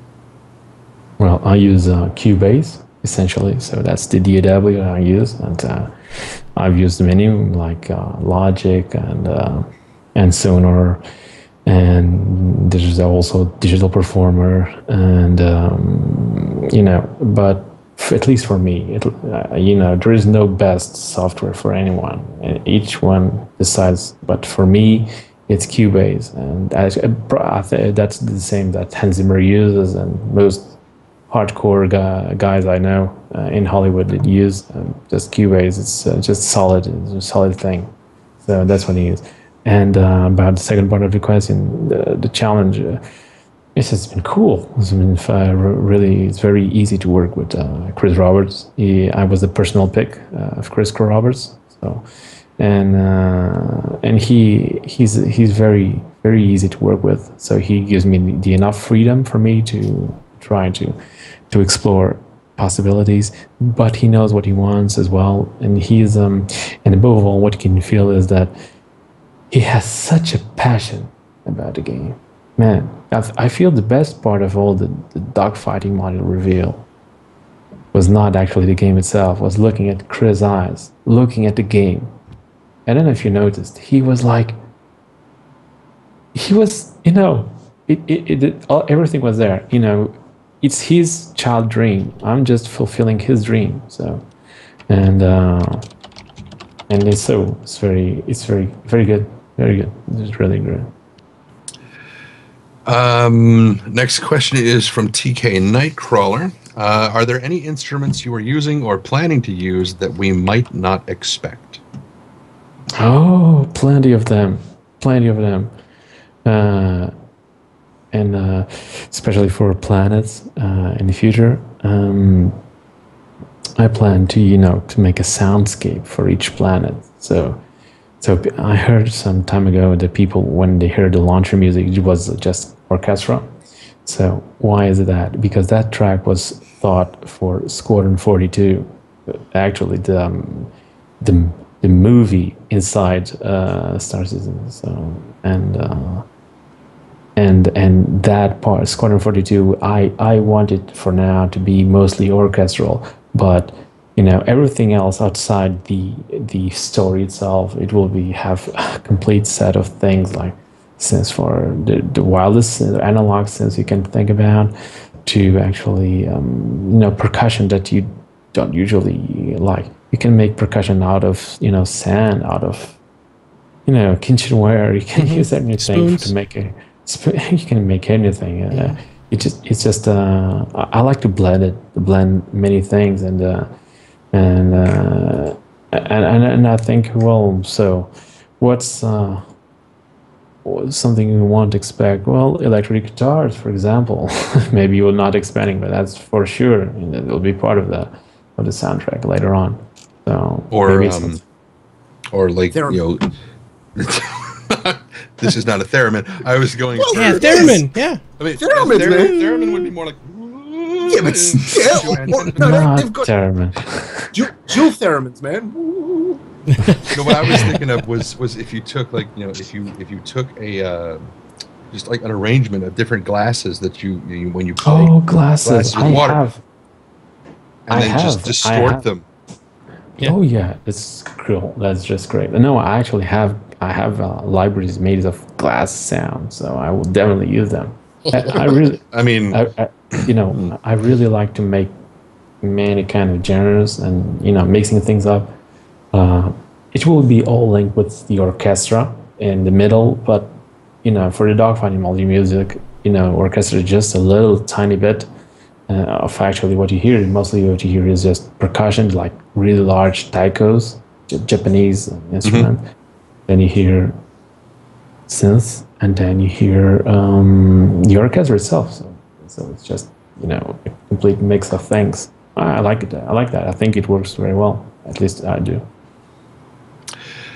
Okay, so we have one from Cyberwolf. Have you worked on any more music for the next set of commercials? Yep. Yep. Can't tell. We're done. Thank you. Actually, I'm working on a new one. So let's see how it comes. I can tell. It's not going to give teasers. Nice, short, complete answers. I like it. Yes. Okay, thanks. This is a pretty technical one, this one here. But he says, Indrin asks, I'd like to know if Pedro works with a fixed MIDI template of hundreds of tracks, or if he assembles instruments on the fly. Also, which sample libraries he prefers, VSL, East, West, SAM, or mix of all of them? Well, I'm counting. Do you need to go and count and we can come back in like an hour? No. My current template has around 400 tracks. So yeah, I use a template for the orchestral parts. Yes, I definitely use it. It's not because there are many tracks that it's better, but it's good to have them. The instruments that are non-typical are placed depending on the music. So if I want to like glass sounds, I just plug in some glass sounds. I will not have glass sounds always loaded because most of the time I will not use it. But if I think of them, oh, I should use that, then I plug it in. Libraries, none of them. None of those libraries. Those are all outdated, very outdated. So no one uses that. I have all of them. I have them all, purchased all of them, but I don't use them anymore. East West has some cool ones right now, which are the Hollywood strings, but they use an engine called Play, and it's kind of it doesn't work perfectly all the time. So I kind of prefer not to use it, but it's a good product. VSL is I think it's outdated. The woodwinds are good, but they are recorded very dry and not in a place in an actual hall. I would recommend you to use libraries from people like Spitfire Audio, like people from Orchestral Tools, which have the most modern stuff right now. Cinesamples. I think those three are very good candidates for orchestral sounds. Maybe but they take a lot of RAM. For example, for you to have violins 1 and violins 2 loaded, in my template I take like 10 gigabytes of RAM to have everything loaded. So just 2 tiny bits of things. So. None of us here are musicians, so I didn't realize myself. Hey. Well, okay, Trendane, yeah. I know you're master didgeridoo, but I didn't figure that it used that much RAM. Trumpet, actually, but didgeridoo. Yeah, I'll try to show why. Let me see if I can make a live example. Okay, sure, yeah. Sorry, just. Yeah, no worries. Take your time. Ship coming in the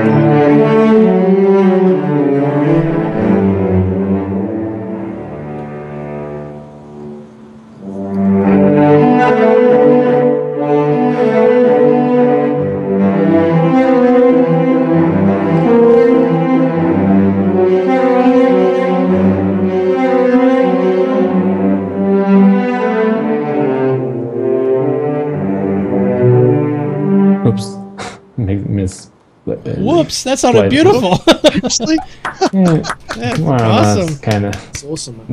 Not too good, but I had too much reverb. Let me turn down the reverb so you can hear more clearly. Okay.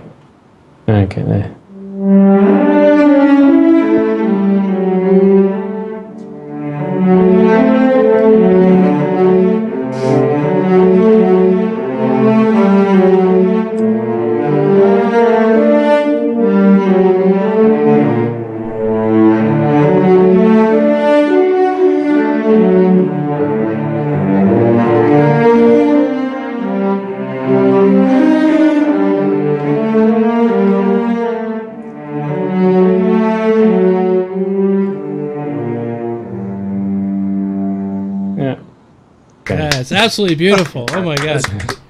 Wow. So it's just MIDI I can tell why Chris Roberts picked you, because you're live, impromptu, here just mucking around, and that wasn't good enough for you. You had that sucked. Yeah. And it wasn't good enough, and you're like, no, it has to be better. Here, let me show you. And I can tell that why he likes you. Next question from Cyberwolf: is it wrong to have a boner right now? Yeah. The answer is no. We real men Let me get bonus. Just, okay. Sorry, the samples. This was stopped for some time, so it's making cache.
god.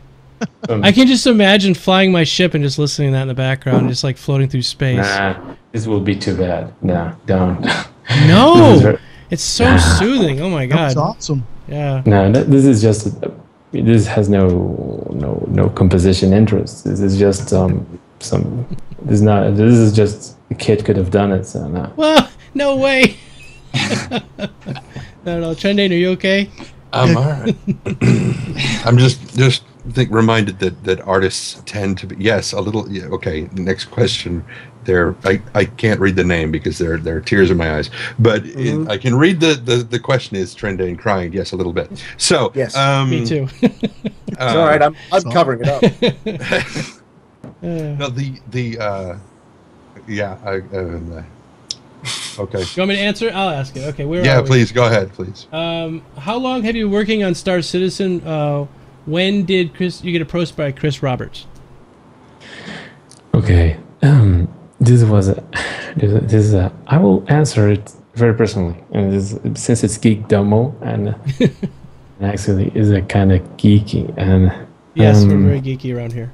Yeah, I'm a geeky as well. We are all geeky now. Everyone is geeky in the world about something. Exactly.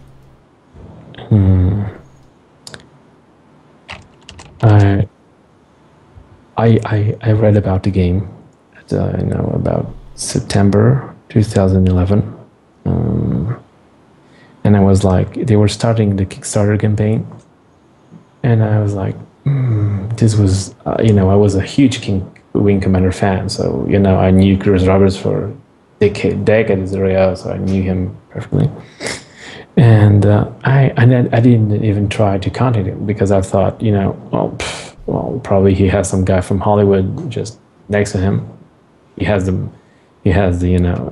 usually works with Hans Zimmer guys in his movies, so probably has one of these Hans Zimmer guys.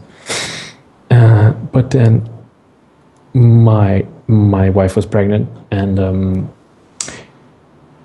I heard for the first time the heartbeat of my son when he was 3 weeks old inside, still like a very, tiny cell inside my wife's body.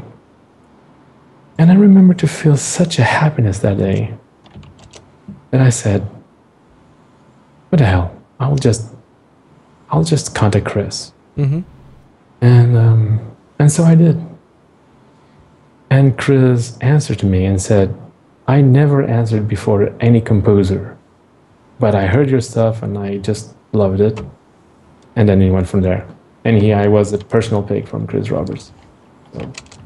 So since the game didn't even have the soundtrack covered in terms of Kickstarter, so the 6 million were not achieved yet. So that was back then. It was that's the story basically. That's a very awesome. good story. That's a very good story. That's Can't make that stuff up. This is important. What happened to the question that was just there? Somebody just had a question and it disappeared. Was it Kibo's? Yeah. All right. Question from Lisa. Pedro, do you remember your past life as Mozart?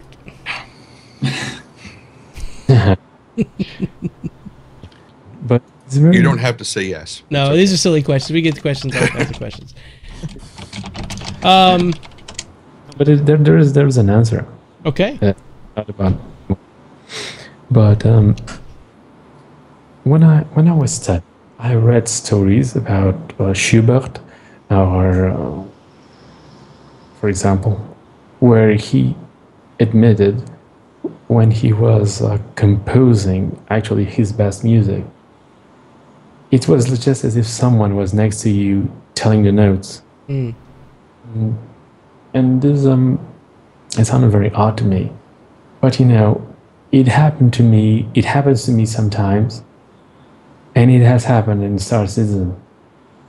It really sounded as if someone was telling me the notes. And there's actually a very special track I wrote, Star Citizen, which I dedicated to Chris Roberts, which is called Majesty of Space. And I don't know if you ever know, this is a very, and to me, it's a special track in the soundtrack. it's not the most bombastic. It's nothing, but it's very special to me. And yeah, that track was definitely, someone told me that track. I don't know. It's just written. So you felt channeled by somebody. Yeah, I wrote that in 1 hour, and it's the music that Chris Roberts prefers from everyone, from all of it. So yeah. People are asking if you could play it. Are you allowed to? No, it has been played. Okay. You didn't pay attention. It's hidden. No, it has been played. Actually, in the Sherman, the 10 questions for 10 in Chris Roberts' direct answers show, and 10 for the chairman. Sorry. The start has a bit of that music where you hear the. It's actually it's a motive that is very special for me because it's very simple and it's very important, and it's actually just like. Actually, it's higher up in the key. Sorry, I have this microphone.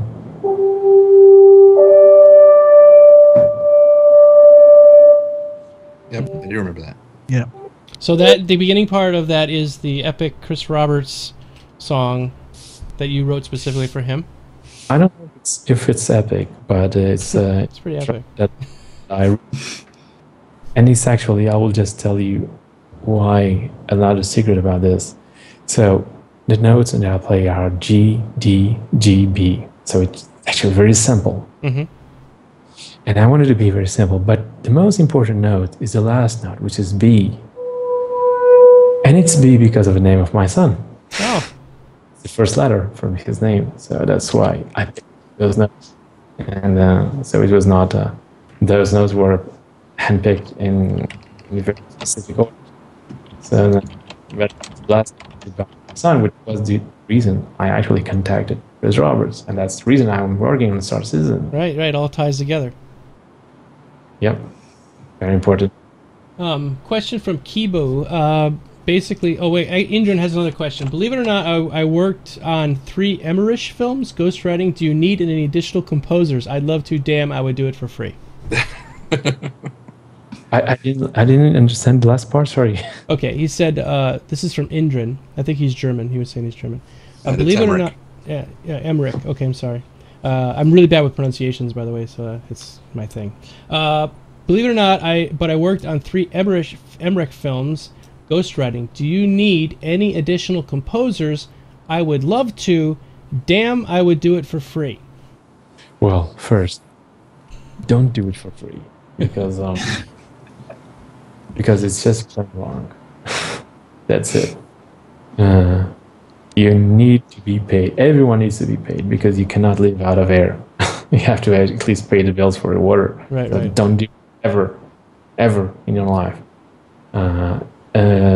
But you know, I thank you for that. And right now, we are, still, unveiling some terrain right now. So it's actually still a more personal approach. But then later on, things will, go further and faster, and maybe there may be an opening for, for additional help when everything is already set up. But right now, at least I'm enjoying this more personal approach to the project, to sculpt with care and not with rush. There is every single detail on the Do you have a way somebody could contact you if they just wanted to contact you, not like a public email address or something, but sure. Well, you can visit my website. There's the contacts are there. Okay. Books, etc. musicbypedro.com. So it's very easy. Can you put that in the Skype chat, and I'll put it in our channel? We have a bot that watches our channel, and it would block it. So I've put it in there. Oh, you did? Okay, great. Thank you so much, Bod. Bod's on the ball. I've been checking out his website. We have a question from Kibu618. Pedro, when can you come back on our show again? Perfect, would love to meet you.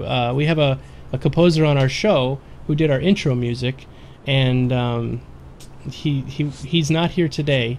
He's off doing something. So, but it's unfortunate because of all the people. Yes, he just had a baby, or his sister had a baby. Yeah, it's really exciting. So he couldn't be